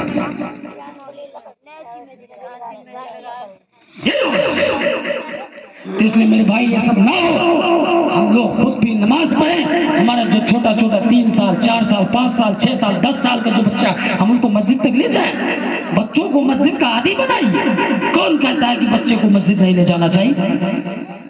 हमारे बच्चे जब हम खुद नमाज पढ़ेंगे, वहां तक ले जाएंगे, वो खुद ब खुद हमारे पीछे पीछे चलेगा। बस बात खत्म हो रही है। और माँ को भी चाहिए कि जब अजान हो जाए, चूल्हा चाकी बंद, खाना पीना पकाना बंद। चलिए बेटी आइए, पानी लीजिए, वजू बनाइए, पहले अल्लाह का शुक्र अदा करते हैं, फिर इंशाअल्लाह आगे का काम किया जाए। जब इस तरीके से हम अपनी जिंदगी के तौर तरीके बनाएंगे तो इंशाअल्लाह ताला ये दुनिया की जिंदगी भी हमारी कामयाब और आबाद हो जाएगी, और मरने के बाद भी हम अल्लाह की नजर में, अल्लाह की अदालत में सुरखरू हो जाएंगे। तो नमाज पढ़ेंगे आप लोग इंशाअल्लाह। हाथ उठाइए, झूठ नहीं, मुसलमान की पहचान है कि सबसे पहले वो नमाजी बने, है ना? अल्लामा इकबाल का शेर है, मुजाहिद बनो गाजी बनो, अगर हो मुसलमान तो पहले नमाजी बनो। क्या बोलो? बुखारी की हदीस सफा नंबर 158 कि बैनल अब्दी व बैनल कुफ्री तर्क सलाह, कि बंदे और काफिर के दरमियान सिर्फ नमाज, मतलब जो नमाज पढ़ता है वो मुसलमान है, जो नहीं पढ़ता उसको हिंदू, अल्लाह माफ करे, उसको गैर ईमान कहिए। आवाज दूर तक जाती है, इसलिए एहतियात जरूरी है। गैर ईमान वाले। और फिर सफा नंबर 157 पे भी कि मन तरक सलाह मुतअम्मिदन फक़द कफ़र, कि जिसने एक वक्त की भी नमाज जानबूझकर छोड़ी, चाहे वो मर्द हो या औरत, उसने कुफ्र वाला किया। हम लोग मुसलमान के घर में पैदा हुए हैं, मुसलमान नहीं है। यहूदी तो यहूदी है, वो क्रिसमस डे सेलिब्रेट करता है या और कोई मतलब सेलिब्रेशन, तो वो अच्छे से मतलब एंजॉय के साथ प्रोग्राम को ऑर्गेनाइज करके उसको मनाता है। हम ईद बकरीद कैसे मना सकते हैं जब हम नमाज ही नहीं पढ़ सकते, जब हमारे नौजवान लड़कियां पर्दा नहीं कर सकती, हमारे बेटे नमाज नहीं पढ़ सकते, 24 घंटे मोबाइल चलाते हैं, हमारा बच्चा चलाता है, कोई हमको मतलब नहीं। बातें तो बहुत है, इसलिए नमाज हर हाल में जरूरी। किसी सूरत आप किसी भी उलमा से पूछिए, चाहे चाहे वो किसी भी मसलक का मानने वाला हो, नमाज ही वाहिद इस्लाम का एक ऐसा अरकान है कि चाहे वो बरेलवी आलिम हो, चाहे वो सुन्नी आलिम हो, चाहे वो शिया आलिम हो, चाहे वो हनफी हो, चाहे वो मसलकी हो, चाहे वो हम्बली हो, चाहे वो लूदूदी हो, चाहे वो मौदूदी हो, चाहे वो किसी भी फिरके से ताल्लुक रखने वाला हो, लेकिन नमाज में उनका कोई इख्तिलाफ नहीं, कोई बहस नहीं, कोई मुजाकरा नहीं। सब कहता है नमाज हर हाल में, आखिरी सांस चलता हो उस वक्त भी नमाज नहीं छोड़ सकते। भाई नमाज का प्लेटफॉर्म जिसमें तमाम मुसलमानों का हर फिरके का एक ही राय बगैर किसी इख्तिलाफ का इंतशार, और हर इमाम वजूही में देखिए हमारे इमाम साहब के नजदीक 4 फर्ज, दूसरे इमाम साहब के नजदीक किसी के नजदीक 12, किसी के नजदीक 16 और किसी इमाम के नजदीक 40 फराइज है। लेकिन नमाज ऐसा है जितने भी 4 ही किया, जितने 12-14 इमाम है तमाम का एक ही फिका, एक ही मसला, भाई हर हाल में नमाज जरूरी है। कहा कि तुम्हारी बॉडी में ताकत जब नहीं रहती, तुम्हारा जिस्म जब हिल नहीं सकता, तुम्हारा हाथ तुम्हारी नाक में बैठी हुई एक मच्छर को नहीं हटा सकता, तुम्हारा पैर में चोट लगा, तुम्हारा हाथ पैर बिल्कुल पैरालाइज हो गया या लकवा मार दिया, उस वक्त कोई कीड़ा या कोई वो तिलपिया जख्म चाट रहा है, वो तुम हटा नहीं सकते, उस सूरत उस वक्त भी नमाज माफ नहीं। अगर आंख यूं यूं यूं यूं यूं अगर कर सकते हो, पलक झपक सकते हो, तो आंखों के इशारे से भी नमाज पढ़ो, आंखों के इशारे से भी नमाज पढ़ो। लेकिन नमाज किसी भी सूरत किसी भी हाल में माफ नहीं। अच्छा, एक वक्त की नमाज पढ़ने में कितना सवाब मिलता है?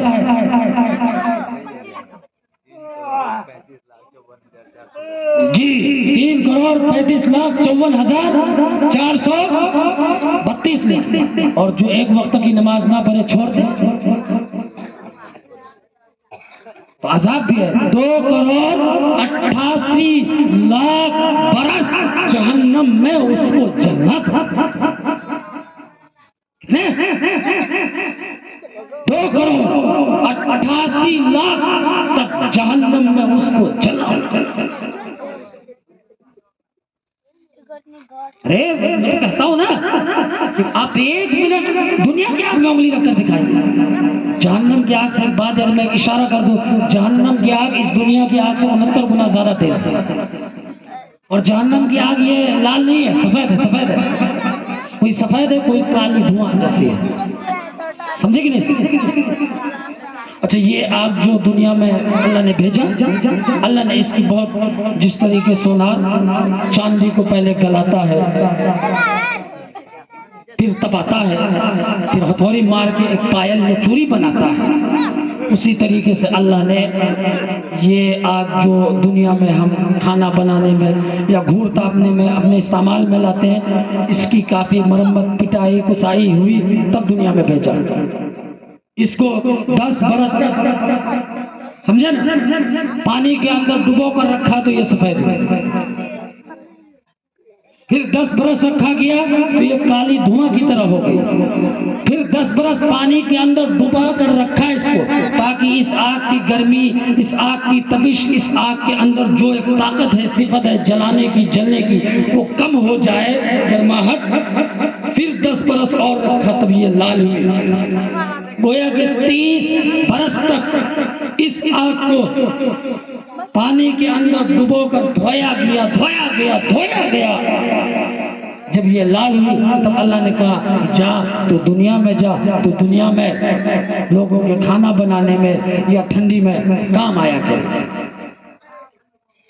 और जहन्नम की आग यहाँ की आग से 69 गुना ज्यादा तेज। कितना? 69 गुना।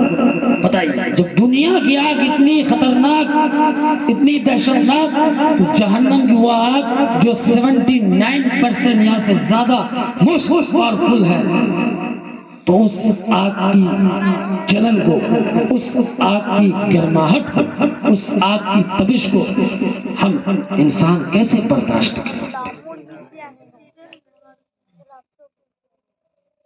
सोचिए, सोचने की बात है। ज्यादा अर्ज नहीं करो।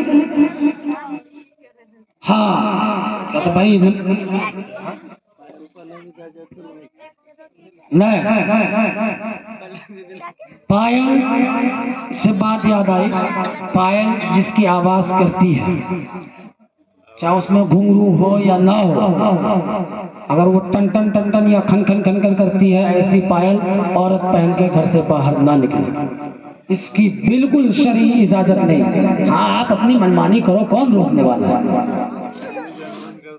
आप पायल पहनिए, चूड़ी पहनिए, सब पहनिए, लेकिन घर के अंदर अपनी शौहर की। पता है आज औरतों को शिकायत, हमारे पास औरतें आती कि हमारा शौहर प्यार नहीं करता। मैंने कितनों से कहा प्यार कहां से करेगा?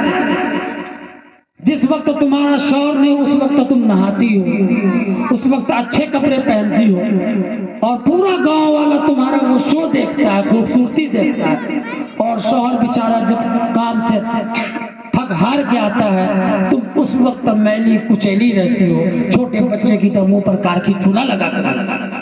तो जब ऐसी शक्लो सूरत देखेगा तो शौहर को प्यार थोड़ी आएगा, गुस्सा ही आएगा। तो हमने अपना सिस्टम, अपना तरीका ही गलत बनाया। पहले औरत लड़कियां सब कुछ पहने, लेकिन नौजवान बच्चियां बिल्कुल, और ये बिंदी बिंदी तो बिल्कुल नहीं लगाना। टिकली मुझे दिख रहा है, टिकली ये अभी से खोल दे। टिकली ना तो घर के अंदर लगाए ना घर के बाहर, क्योंकि टिकली लगाना मुसलमान औरतों का काम नहीं। और लिपस्टिक भी बिल्कुल नहीं, वासलीन लगाइए या हलाल लिपस्टिक भी आता है आजकल मार्केट में। हलाल परफ्यूम, हलाल लिपस्टिक, हलाल चीज है। आप उस ब्रांड को खोजिए। अल्हम्दुलिल्लाह आज दुनिया बहुत तरक्की कर चुकी है, हर चीज में हलाल है। तो हलाल चीज, क्योंकि सिर्फ अगर आप थोड़े पैसे वाले, कम पैसे वाले लिपस्टिक लेते हैं, एक तो वो सुअर की चर्बी की बनी रहती है, और दूसरी ये उसमें केमिकल बहुत रहता है। अच्छा, होठ फटने से मुझे बात याद आई। आप देखिए, अंदाजा लगाइए कि होठ ज्यादा लड़की और औरतों के फटते हैं, मर्दों का कम फटता है। तो उसकी एक वजह लिपस्टिक है, उसकी एक वजह कुछ छोटी छोटी बच्चियों का भी, या 10-12 साल लड़कियों का भी, या 20 से ऐसा होठ कट हो जाता है, उससे ब्लड वगैरह भी निकलता है, उसकी वजह लिपस्टिक है। बस ले तो कौन बचता जल्दी मौकी हो तो नहीं था।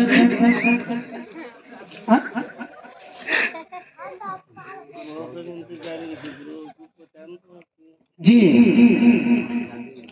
तो बहरहाल, तो लिपस्टिक किसी सूरत नहीं लगा सकता, न टिकली, और पायल भी जो आवाज ना करती हो वो पहने, लेकिन जो आवाज करती है वो घर के अंदर भी नहीं पहनना चाहिए, लेकिन बहरहाल चोरी चुप के पहनिए। लेकिन वो आवाज आपके शौहर के कान के अलावा किसी दूसरे के शौहर के कान तक ना पहुंचे। और महरम से बात याद है, ये देवर गोतिया भी गैर महरम होता है। हंसी मजाक किसी भी सूरत भाभी देवर का दुरुस्त करें। जो बातें याद आ रही बता रहा, बिल्कुल नहीं।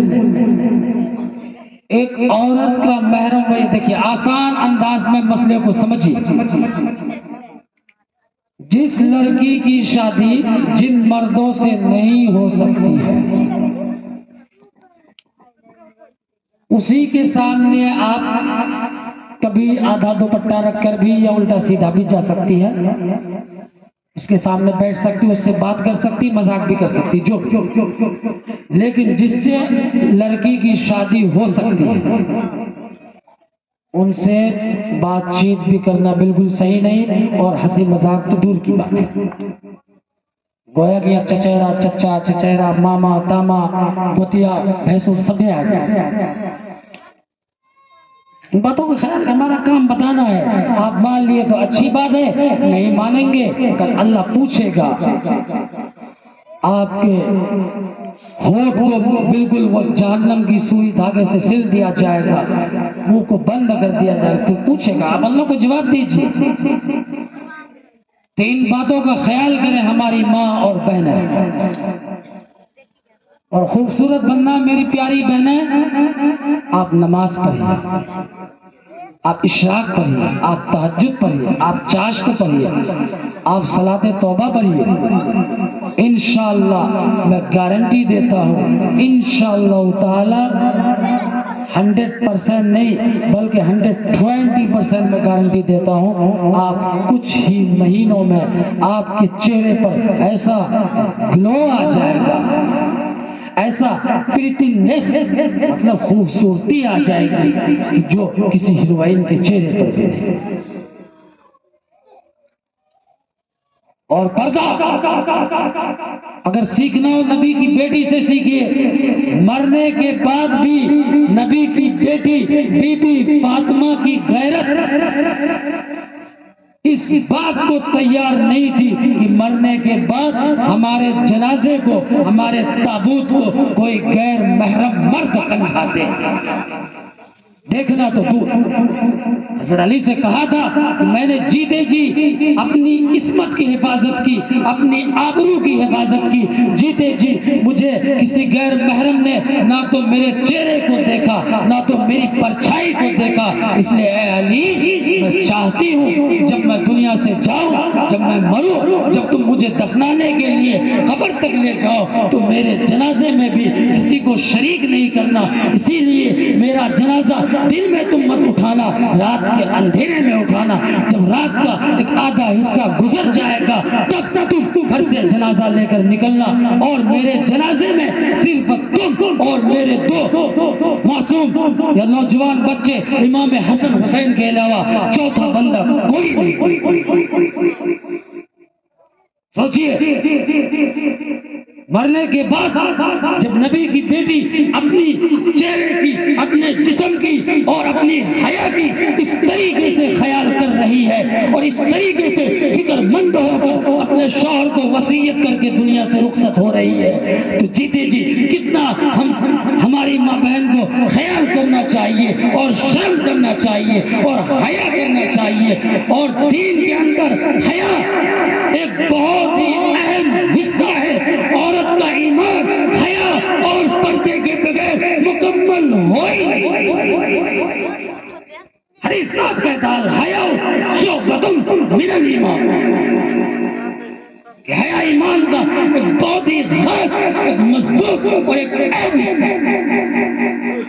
जिस तरीके से मर्दों के बारे में आता है ना कि जब तक शादी ना हो वो कितना बड़ा भी आलिम फाजिल बन जाए उसका ईमान मुकम्मल नहीं होता, उसी तरीके से औरत के अंदर हया न हो और औरत हयाबाज न हो और औरत के अंदर गैरत न हो, गोया कि वो औरत ही नहीं, वो यहूदी की औरत हो सकती है, वो गैर मुस्लिम की बीवी हो सकती है, वो किसी चमार की बेटी हो सकती है, हमारी तो नहीं हो सकती।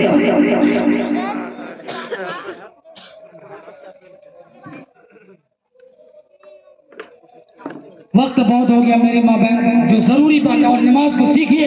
अल्हम्दुलिल्लाह आज हर घर में हाफिज़ कुरान भी और आलिम दीन भी या पढ़े लिखे नौजवान मौजूद, चाहे वो मास्टर साहब क्यों न हो, फिर भी वो कुरान अच्छे तलफ़ुज़ में पढ़ता है और कुरान को वो जानता है। ये जरूरी नहीं कि हाफिज आलिम से आप सीखें, जो चीज नहीं मालूम अपने घर के बच्चों से ही पूछिए। ये मस्जिद के इमाम साहब के पास खत लिखिए, जाइए आप पर्दा के सहारे से मस्जिद की दीवार का पर्दा लीजिए, खड़ी रहिए, खुद अपनी कानों से भी सुनिए, बच्चा अंदर सुनेगा, इमाम साहब बताएगा। इन चीजों में हवस और लालच और इन चीजों में फिक्र होनी चाहिए, ना कि जारन चुनने में, ना कि मक्के में खाक डालने में और ना कि मतलब मक्का काटने में।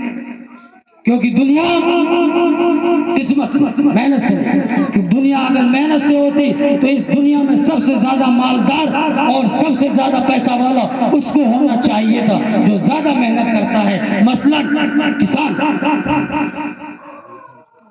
मसलन एक हथौड़ी मारने वाला लुहार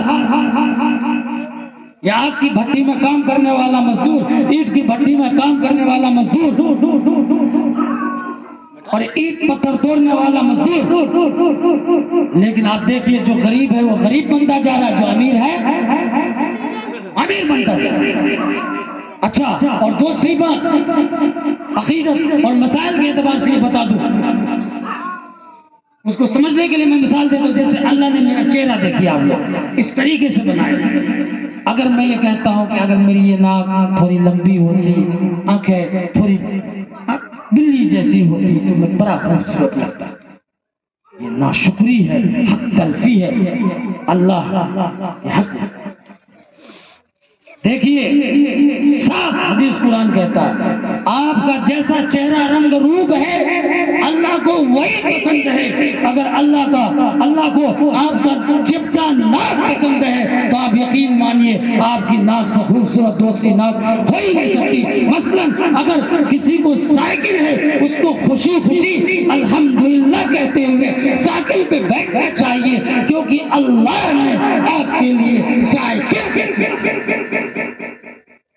किसी मोटरसाइकिल को देखकर चलना नहीं चाहिए,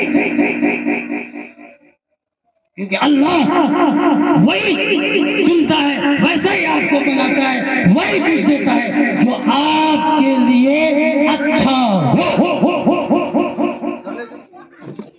नहीं तो आज भी और कल भी हर दौर में काफिर के सिवा ज्यादा पैसा वाला मालदार कोई था ही नहीं। चाहे वो हजरत आदम का जमाना हो, चाहे वो नूह का जमाना हो, चाहे वो शीश का हो, चाहे जकरिया का हो, चाहे हजरत हंजला अलैहिस्सलाम का हो, चाहे इदरीस का हो, चाहे लूत का हो, चाहे हूद का हो, चाहे सालेह का हो, चाहे किसी का भी हो, चाहे जुल्करनैन का हो, चाहे इलियास का हो, चाहे सुलेमान का हो, चाहे किसी का भी दौर। हर दौर का फिरौन, हर दौर का काफिर कारून ही मालदार हुआ करता था, और रसूलुल्लाह के दौर में काफिर लोग ही मालदार थे, और हमारे दौर में आज का यहूदी ही पैसा वाला है। मजे की बात बताऊं, आज अमेरिका दुनिया का सुपर पावर है, और अमेरिका की जो सरकार है, चाहे इस वक्त का डोनाल्ड ट्रंप हो, पहले का बिफोर जो भी था, लेकिन उस सरकार को भी वहां की यहूदी चलाती है,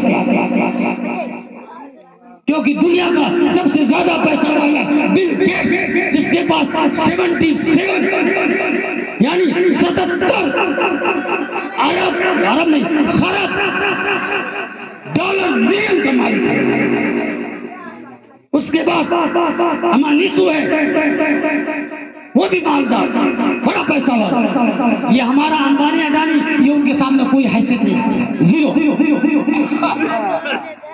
तो दुनिया का ये जो 4-5 नाम है, बिल गेट्स, अमानिसु और पता नहीं गेटन हेटन क्या क्या नाम है, मुझे बराबर याद भी नहीं, तो ये लोग यहूदी। लेकिन एक बात याद आई तो मैं बता दूं, दुनियावी एतबार से दुनिया का सबसे बड़ा मालदार आदमी बिल गेट्स है, लेकिन दीन के एतबार से उससे भी बड़ा मालदार आदमी वो है जो फजर की 2 रकात सुन्नत अदा करता है। फजर की नमाज में फर्ज नहीं बल्कि फजर की 2 रकात सुन्नत का अदा करने वाला ऐसा है कि दुनिया का तमाम मालदार उसके सामने जीरो। उससे बड़ा मालदार कोई बाकायदा में बता।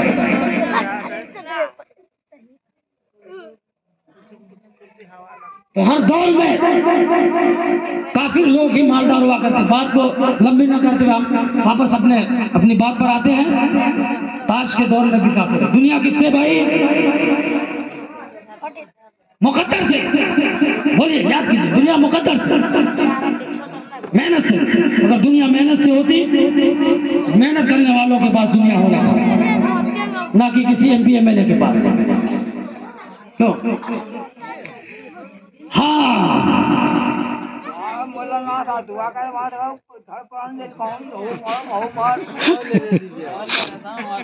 बार बार प्रोग्राम नहीं होता, साल में एक बार।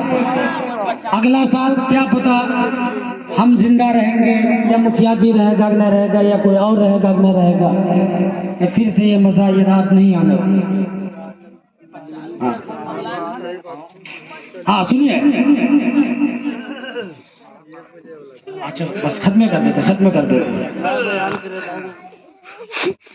मेहनत से नहीं, मुकद्दर से, जिसकी मुकद्दर में। और वैसे भी कल शब बारात है, मगरिब बाद 15 शाबान हो जाएगी, शब बारात है। कल ही की रात अल्लाह सुब्हानहू व तआला ये फैसला कर देगा हर चीज के बारे में। और एक हदीस में है कि इंसान के पैदा होने से 50,000 बरस पहले अल्लाह उनकी मुकम्मल तकदीर का फैसला करता है। मुकम्मल तकदीर का मतलब ये कि बच्चा जवान होगा, कई साल तक जिएगा, क्या क्या पढ़ाई हासिल करेगा, डॉक्टर बनेगा, इंजीनियर बनेगा, और कितनी शादियां करेगा, क्या बिजनेस करेगा, तमाम चीजों का फैसला 50,000 बरस अल्लाह सुब्हानहू व तआला पहले ही करके लिख दे। और कल फिर वो रात है कि वो साल भर का जो अल्लाह एक बजट बनाता है, क्योंकि आजकल लोग बजट के हिसाब से बात समझते हैं कि रूल रेगुलेशन आजकल लोगों को ज्यादा नॉलेज में है, इसलिए रूल रेगुलेशन और बजट वाली बात ज्यादा समझ में आती है। तो साल भर का अल्लाह बजट बनाता है कि भाई किसके घर में बच्चा पैदा होगा, बेटा होगा बेटी होगा, और ये साल 2025 में कितने लोग पैदा होंगे, कितने लोग मरेंगे, और इस साल 2025 में कितनी बारिश होगी, और इस साल 2025 में कितने लोगों की लॉटरी फंसेंगे, और ये साल 2025 में मक्के वाला खेत कितना हमको गल्ला देगा, 1 बीघा 4 कुंटल देगा कि 10 कुंटल देगा। इसी तरीके से मतलब कौन मरेगा, कौन जिएगा, कौन कहाँ पैदा होगा, कहाँ जवान होगा, बारिशें कितनी होगी, खेत कितने गल्ले पैदा करेगी, और किन लोगों के साथ क्या क्या मामला और क्या क्या मतलब क्या बोलते हैं लड़ाई झगड़े पेश आएंगे, आपसे हमसे कितनी बार इस साल लड़ाई झगड़ा होगा, ये तमाम बातें अल्लाह सुब्हानहू व तआला कल की मुबारक रात में लिखकर अल्लाह का जो एक रजिस्टर है जिसका नाम किताबुल मुबीन, क्या उसको बंद कर दिया जाएगा शादी कार्ड की लिफाफे की तरह। फिर 2 से साल शब बारात में फिर वो रजिस्टर खुलेगा, फिर से समझे कि नहीं समझे। इसलिए कल बहुत कीमती रात है, कल भी जागे, कल अल्लाह का अर्श पहले आसमान पर होगा, अल्लाह सबकी बख्शिश फरमाएंगे 4 लोगों के सिवा। कितने लोगों के सिवा? 4 लोगों के सिवा। अल्लाह हर इंसान की गुनाह को माफ कर देगा कल की रात, लेकिन 4 मर्द औरत की अल्लाह पाक गुनाह माफ नहीं करेगा। समझे कि नहीं समझे? सबसे पहले शिर्क करने वाला। अच्छा, हमने कहा ना इल्म दीन का हासिल करना जरूरी, कितना नमाज रोजा ठीक हो जाए, गुस्ल वुजू दुआ वगैरह जो चंद हमने कहा वो याद हो जाए, इतना सीखना सबके लिए जरूरी है।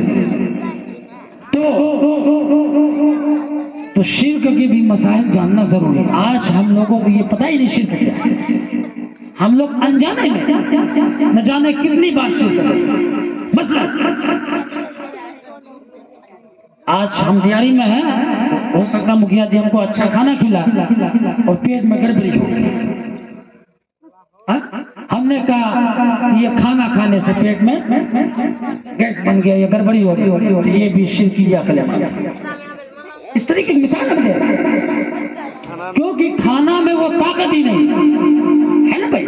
चाकू उस वक्त तक काट नहीं सकती जब तक कि अल्लाह का हुक्म उस पर सादिर न हो जाए। अगर वाकई चाकू के अंदर काटने की ताकत होती तो हजरत इस्माइल को गला काट सकती थी। आग उस वक्त तक किसी को जला नहीं सकती जब तक कि अल्लाह का हुक्म ना हो जाए, क्योंकि अगर आग के अंदर जलाने की कुव्वत होती तो वह हजरत इब्राहिम को जलाकर राख कर। इसीलिए खाना पेट खराब कर ही नहीं सकती, खाना पेट खराब कर ही नहीं सकती। लेकिन कोई कहता है कि साग खाने से, खाना खाने से, दूध पीने से, चाय पीने से, दूध वाली काली वाली ये हो गया वो हो गया, ये शिरकिया कलमा। ऐसे अल्फाज से बचे, हर हाल में हम अल्लाह का शुक्र अदा करें। बीमार हो तो भी कहिएगा अल्हम्दुलिल्लाह, अभी हम बीमार चल रहे हैं। आप अच्छे किसी ने पूछा कि जनाब आप कैसे हैं, मेरी माँ बाप की तबीयत कैसी है, कि अल्हम्दुलिल्लाह बेटा पहले से अच्छी। हर हाल में अल्लाह का शुक्र। बनी इसराइल के अंदर एक वली था, उसने 460 बरस अल्लाह की ऐसी इबादत की थी कि 1 मिनट 1 सेकंड भी नाफरमानी नहीं हुआ। उसने पूरी जिंदगी अल्लाह की इबादत, अल्लाह के सजदे, अल्लाह के औराद व वज़ाइफ, अल्लाह के जिक्र और तिलावत में गुजारी। उसने मरते वक्त अल्लाह से दुआ किया, अल्लाह जब मेरी मौत हो, सजदे की हालत में हो और उसी हालत में आप हमको उठा लीजिए। अल्लाह ने दुआ कबूल, मरा, उठाया, फिर पूछा कि ठीक है तुम्हारी इबादत से हम बहुत खुश हैं, तुमको जन्नत देते हैं, लेकिन ऐ मेरे वली ये बताओ तुम फलाने दिन दूध पिए थे, दूध, और वो दूध पीने से तुम्हारा पेट में खट्टा खट्टा धिकार पैदा हो गया था, तुमको थोड़ा दर्द हो गया था, और तुमने ये कहा था, बल्कि जबान से नहीं तुम्हारे दिल में ये ख्याल आया था कि वो शायद दूध जो पिया था ना इसलिए लगता है पेट में दर्द हो। तो इसलिए आज तुमने जो वो एक शिरकिया कलमा कहा, मैं तुम्हारी 400 बरस की इबादत को ठोकर मारता हूँ और तुम्हारे लिए जहन्नम का फैसला करता हूँ, जहन्नम में चल। मैं मिसाल वक्त नहीं, मैं मिसाल ये शिर्क किया इन सब। तो अव्वल शिर्क करने वाले की अल्लाह कल रात भी बख्शिश नहीं करेगा, समझे कि नहीं समझे। और दूसरा तकब्बुर करने वाला, क्या करने वाला, शैतान ने जिना नहीं किया था, शैतान ने झूठ नहीं बोला था, और शैतान ने किसी बहन बेटी का रेप नहीं किया था, और शैतान ने चोरी नहीं किया था, डकैती नहीं किया था, शैतान ने सिर्फ तकब्बुर किया था। और इस दुनिया की जमीन का एक बाल बराबर, एक बित्तो, एक नाखून बराबर जमीन का कोई ऐसा हिस्सा बाकी नहीं जहां पे शैतान ने सजदा ना किया। सिर्फ उसने आदम अलैहिस्सलाम कुरान में अल्लाह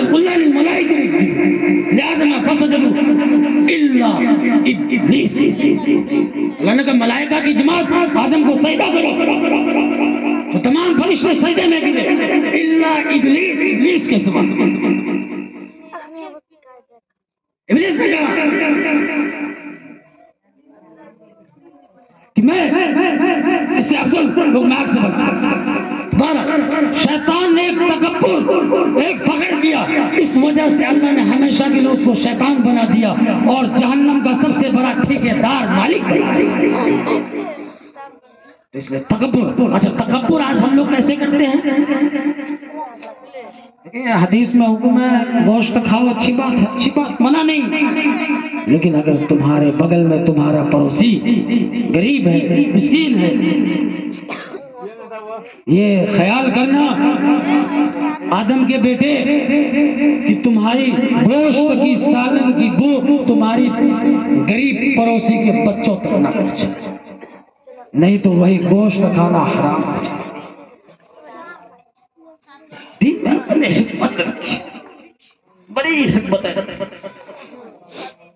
क्योंकि ये हम लोग जो अल्लाह की जो उम्मत है ना बहुत लाडली हुई, अल्लाह ने भी हमसे बड़ा प्यार फरमाया और रसूलुल्लाह ने भी हमसे बड़ी लाड लगाया है। तो तकब्बुर, दिखावा, ये सब तकब्बुर की अलामत है। ये सब हमारा बेटा दिल्ली कमाता 20,000, ये तकब्बुर। अब किसी आप गरीब से हमारे बेटे ने 50,000 भेजा, हम जमीन ले रहे, ये तकब्बुर। इसमें तो तकब्बुर खुद जहन्नम और दूसरे भाई का दिल तोड़। कितने गुना, मतलब एक जुमले में कई गुना। एक तो आप खुद गुनाह कर रहे हैं हुकूकुल्लाह में, और दूसरा कि जिस गरीब भाई को सुना रहे हो उसका दिल टूट रहा है, उसका दिल शिकनी हो रहा है, उसका दिल रो रहा है। अल्लाह मस्जिद तोड़ने वालों को भी माफ कर देगा, उसको भी जन्नत दे देगा, लेकिन किसी का दिल तोड़ने वाले को अल्लाह माफ नहीं करेगा। अच्छा सुनिए, बस इसी बात पर, पहला शिर्क, दूसरा तकब्बुर, और तीसरा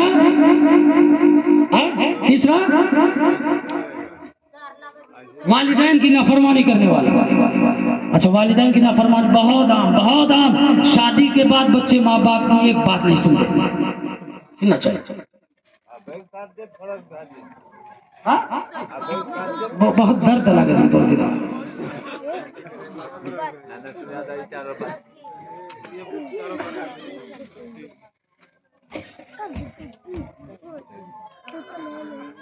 हाँ, पहला शिर्क, दूसरा तकब्बुर, तीसरा वालिदैन की नाफरमानी और चौथा मुशरिक। ठीक है, तो बहरहाल इन 4 लोगों के अलावा तमाम मर्द औरत की बख्शिश हो जाएगी, लेकिन इन 4 लोगों की नहीं होगी। तो अगर हम लोगों में से कोई इन 4 जैसा है तो इसी वक्त तौबा करें, इसी मजलिस में तौबा करें और अपनी गुनाहों से माफी मांगे और अभी से नमाज की तैयारी करें और मस्जिदों को आबाद करें। आगे रमजान आ रहा है, आपको पता है रमजान से एक बात है, बस 1-2 बातें, बात खत्म ही समझे। तरावी के एक सजदे में अल्लाह 1500 नेकी अता करता है। वक्त नहीं ना, मैं हवाले के साथ ये हदीस आप लोगों को सुनाता। तरावी के एक सजदे पर 1500 नेकी, तो 20 दूनी 40, तो गोया के 20 रकात तरावी पढ़ने वाले मर्द औरतों को कितने 60,000 नेकी मिला। और इसके बाद तरावी के एक सजदे में अल्लाह जन्नत में एक महल अता करेगा। क्या करेगा? अच्छा, वो महल कितना बड़ा होगा? उस महल के 60,000 60,000 डोर्स होंगे सोने चांदी के। अच्छा, एक दरवाजा से दूसरे दरवाजे का मसाफत कम से कम 100 साल का। बताइए, जिस घर के 60,000 दरवाजे हो, खिड़की छोड़िए, खाली दरवाजा के बारे वो घर कितना इंसान तस्वीर नहीं कर सकता। और तरावी के फी सजदे पर जन्नत में एक दरख्त लगेगा जिसके नीचे जन्नती अरबी घोड़ा 100 साल तक दौड़ता रहेगा तो भी उस दरख्त का साया खत्म नहीं होगा। रोजा का अलग अलहदा है। बहरहाल देखिए, नमाज की फिक्र कीजिए, अपने बच्चों को भी नमाज की तरफ लेकर जाइए और माँ बहन पर्दा भी करे, खुद भी नमाज पढ़े और अपनी बेटियों को भी नमाज पढ़ने की तलकीन करे। तकरीर सुना, ये कान से सुन लिया, उस कान से निकलने मत दीजिए, क्योंकि अभी हम समझा रहे हैं, हम अल्लाह के अजाब से आपको डरा रहे हैं, वादे वईद बता रहे हैं। लेकिन आखिरी तकरीर जब मलकुल मौत करेगा, कहते नहीं जब तक इंसान जिंदा तब तक 4 महीना 40 दिन की तशकील। इंसान की सबसे आखिरी तशकील मलकुल मौत करेगा। मैं एक छोटा सा किस्सा मलकुल मौत वाला सुनाकर बात खत्म करता हूँ। एक साहब था, बड़ा ही अमीर कबीर आदमी था, अपनी बीवी बच्चों के साथ बहुत सारा मतलब क्या बोलते मिठाई सुनैस के साथ अपने सगा साले की शादी में जा रहा था। कहाँ जा रहा था? रास्ते में उसको एक नौजवान मिला, उसने कहा गाड़ी रोको, तो रोका, कहा हमको बिठा लो। इसने कहा तुम देखते नहीं कि हम हैं, बीवी है, बच्चा और ये सुनैस वगैरह है, अब जगह है ये कहाँ कि तुमको बिठाएं? कहा कि देखो हम पैसा है, पैसा क्या पैसा है, पैसा का नाम सुनाई, पैसा है, हम पैसा हमको बिठा लो, जिंदगी भर काम है। सामान को थोड़ा आगे पीछे करके साइड किया और उसको बिठा लिया। बस मैं जल्दी कर रहा हूँ, बात को समेटने की कोशिश कर रहा हूँ। अभी 2-4 कदम आगे बढ़ा, उससे भी ज्यादा खूबसूरत एक और नौजवान मिला। उसने कहा गाड़ी रोको। इसने पूछा क्यों, क्या हुआ? कहा मुझे भी बिठा लो। अब ये नहीं पूछता कहा है बिठा, ये कहता तुम कौन हो? कहा कि मैं चांदी। क्या कहा? मुझे बिठा लो, मैं पूरी जिंदगी तुमको काम आऊंगी। तो उसको भी किसी तरीके से बच्चा को साइड करके बिठा लिया, फिर आगे किया और एक खूबसूरत नौजवान मिला। उसने कहा रोक गाड़ी, उसने रोका। ये सवाल जब कुछ सीधा पूछता तू कौन है? वो कहता है कि मैं सोना हूँ, मुझे बिठाओ, मैं तुम्हें जिंदगी भर काम आऊंगी। फिर उसने अपने बच्चे को बीवी की गोद में रखा और चांदी रुपया वगैरह को भी थोड़ा साइड किया, सोना को भी बैठा लिया। आगे गया तो उसको एक बूढ़ा आदमी मिला। तो उसने कहा गाड़ी रोको। उसने पूछा आप कौन? कहा कि मैं नेकी हूं। मैं तुम्हें यहाँ भी काम आऊंगी और मरने के बाद आखिरत में भी काम आऊंगी। अंदाज देखो, चल तेरी जरूरत। तो उसने नेकी को छोड़ दिया और आगे बढ़ गया।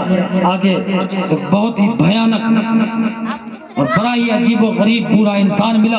उसने कहा गाड़ी रोक, गरजते हुए आवाज। इसने रोका, ये पूछा कौन है? उसने कहा मैं मलकुल मौत हूं। क्या हूं? मैं मलकुल मौत हूं। जिस आयत को मैंने शुरू में पढ़ा था कि इन्ना अजलल्लाहि इज़ा जाअ ला युअख्खर, जब किसी चीज का वक्त हो जाता है तो वो हो जाता है, वो अपने वक्त पर होकर रहती है। उसी तरीके से जब मौत का वक्त आ जाता है या हो जाता है, वो ठीक अपने वक्त पर आकर रहती है। न वो एक सेकंड आगे को जाती है न एक सेकंड पीछे को आती है, वो ठीक अपने मुकर्ररा वक्त पर आकर रहती है। तो वो आदमी डर गया, पसीना पसीना हो गया। उसने हाथ पैर जोड़े, कहा कि मुझे 2 मिनट दीजिए। कितने मिनट? सुनिए हजरत, माँ बहन सुनिए कि 2 मिनट दीजिए, पीछे नेकी छूट गया है, उसको ले आता हूं, फिर आप मुझे ले चले। कहा कि नहीं, अब तो मैं इसकी मोहलत नहीं। आपको पता है हम जैसे बदनसीब लोगों को आसमान से फरिश्ते देखकर हंसते हैं और एक दूसरे से फरिश्ते कह रहे होते ये देखो कैसा बेवकूफ और कैसा नादान ये इंसान है, ऊपर इसका मौत का फैसला हो चुका है, इसके लिए मौत लिख दिया गया है और ये जमीन पे खुश होकर गुनाह कर रहा है, बुराई कर रहा है। इसलिए मेरे भाई, मौत का कोई भरोसा गारंटी नहीं। क्या पता मेरी माए बहने वो आज रात हम सोए और दोबारा हमारी जिंदगी में सूरज ही ना निकले। क्या पता हम दुआ करते करते, ये बात करते करते अल्लाह को प्यारे हो जाए और हमें अपने माँ बाप से मिलने का मौका भी ना मिले, माफी तलाफी भी करने का मौका ना मिले। इसलिए मेरे भाई, हम लोग गुनाहों को छोड़िए। जो भी हम उल्टे सीधे काम करते हैं उन तमाम कामों से खुद को बाहर निकाल कर अच्छे काम में अपने आप को लगाइए। और मेरी माँ बहन, आप 4 औरत एक जगह बैठिए, अच्छी बात है, इकराम मुस्लिम आप अदा कर रही है, मुसलमान का हक है, लेकिन वहाँ अगर दीन की बात नहीं कर सकती हैं आप, अल्लाह रसूल की बात, अल्लाह रसूल का जिक्र नहीं कर सकती हैं आप, कम से कम किसी का चुगली मत कीजिए, किसी की बुराई मत कीजिए, कम से कम खबर खैरियत ही पूछिए, दुनिया के जो अच्छे बात है वो कीजिए। बहन तू कैसी है, तेरी तबीयत कैसी है, तेरा शौहर, इस तरीके की बात कीजिए। ये मत कहिए फला का शौहर शराब पी कर आया, उसको डंडे लगाया, फला का शौहर उसको इस तरीके से गाली देता है, फला की बीवी अपने शौहर की फरमाबरदार नहीं है। तो ये सब उल्टी सीधी बातें मत कीजिए।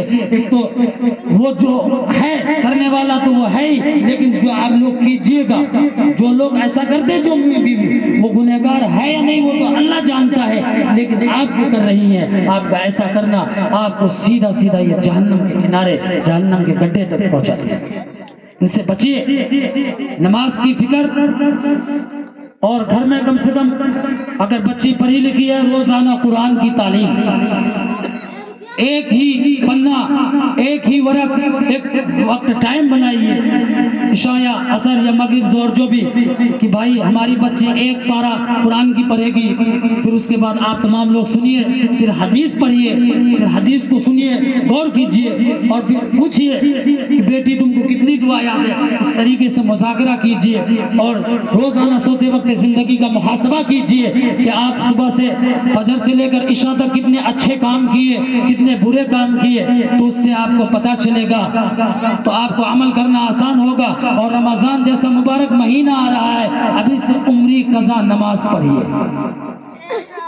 हमारी भी, आप लोगों की भी, तकरीबन सबकी, अच्छे अच्छे आलिम उलमा की भी नमाज छूट जाती है, तो उसकी नीयत ये है कि जैसे फजर में आपने 2 रकात फर्ज पढ़ी, दुआ हुआ मांगने के बाद फिर 2 रकात अगर वक्त है तो फर्ज नमाज और इश्तरा पढ़िए कज़ा की नीयत से। जोहर में 4 रकात फर्ज, फिर 4 रकात फर्ज। इससे तो हमको तो तादाद नहीं मालूम कि हमारी जिंदगी में हमने 100 दिन की नमाजें छोड़ी या 1 साल छोड़ी या हमने 2 साल की नमाजें नहीं पढ़ी थी, हमको नहीं मालूम। लेकिन मौत तक इस तरीके से जब हम उम्री कज़ा अदा नमाजों के साथ पढ़ते रहेंगे, अल्लाह सुब्हानहू व तआला अगर वो पूरी नहीं भी होगी अल्लाह माफ फरमा देंगे, और नमाजों का जो खाली हिस्सा होगा अल्लाह उसको पूरा कर देंगे इंशाअल्लाह ताला। अल्लाह से फिर ये उम्मीद की जाएगी कि अल्लाह हमारी बख्शिश और मग़फ़िरत फरमाकर हमें जन्नतुल फिरदौस में दाखिला दे देंगे। इसलिए अल्लाह सुब्हानहू व तआला से दुआ करें, अल्लाह सुब्हानहू व तआला मर्दों को खुसूसन मस्जिद में जमात के साथ नमाज पढ़ने का एहतमाम करने वाला बनाए, और औरतों को घर की मुसल्ले पर कदम जमा दे, और माँ बहन को पर्दा की भी तौफीक अता कर दे, और हमारे भाइयों को चौक और चौराहों से दूर करके मस्जिदों में ज़्यादा से ज़्यादा वक्त गुजारने वाला बना दे। अल्लाह सुब्हानहू व तआला हम सबको सुनने और सुनाने से ज़्यादा अमल करने की तौफीक नसीब फरमाए। दुआ कीजिए, दुशार में दुआ होगी, और दुआ मुखुल इबादत, दुआ इबादत का मग़ज़ है, और दुआ अगर रोना ना भी आए रोने की शक्ल बनाइए। अगर कोई इंसान किसी के खेत में मजदूरी करता है, अगर 5 बजे वो बगैर पैसा लिए आ जाता है, तो बताइए इसमें मालिक की गलती या वो मजदूर का गलती? और दूसरे दिन वो जाएगा, वो मालिक अगर नियत बदल ले कि मैं पैसा नहीं दूंगा, तू काम नहीं किया, तो ये भी हक है। तो जब आपने काम किया, जब काम का वक्त खत्म हुआ, उसी वक्त मजदूरी लीजिए। तो इतना जो हम लोगों ने सुना, अभी ये मजदूरी का वक्त है, अल्लाह को रोकर मनाना है, अल्लाह से रोकर मांगना है, अपने घर के छत के लिए, अपने घर की बरकत के लिए, अपने बच्चों की इस्लाह के लिए, अपनी हिदायत के लिए, और हर मसले मसाइल को हल कराने के लिए अल्लाह से दिल के साथ और रोने वाली आंखों के साथ अल्लाह से मांगना है। इसलिए दुआ कीजिए सब लोग।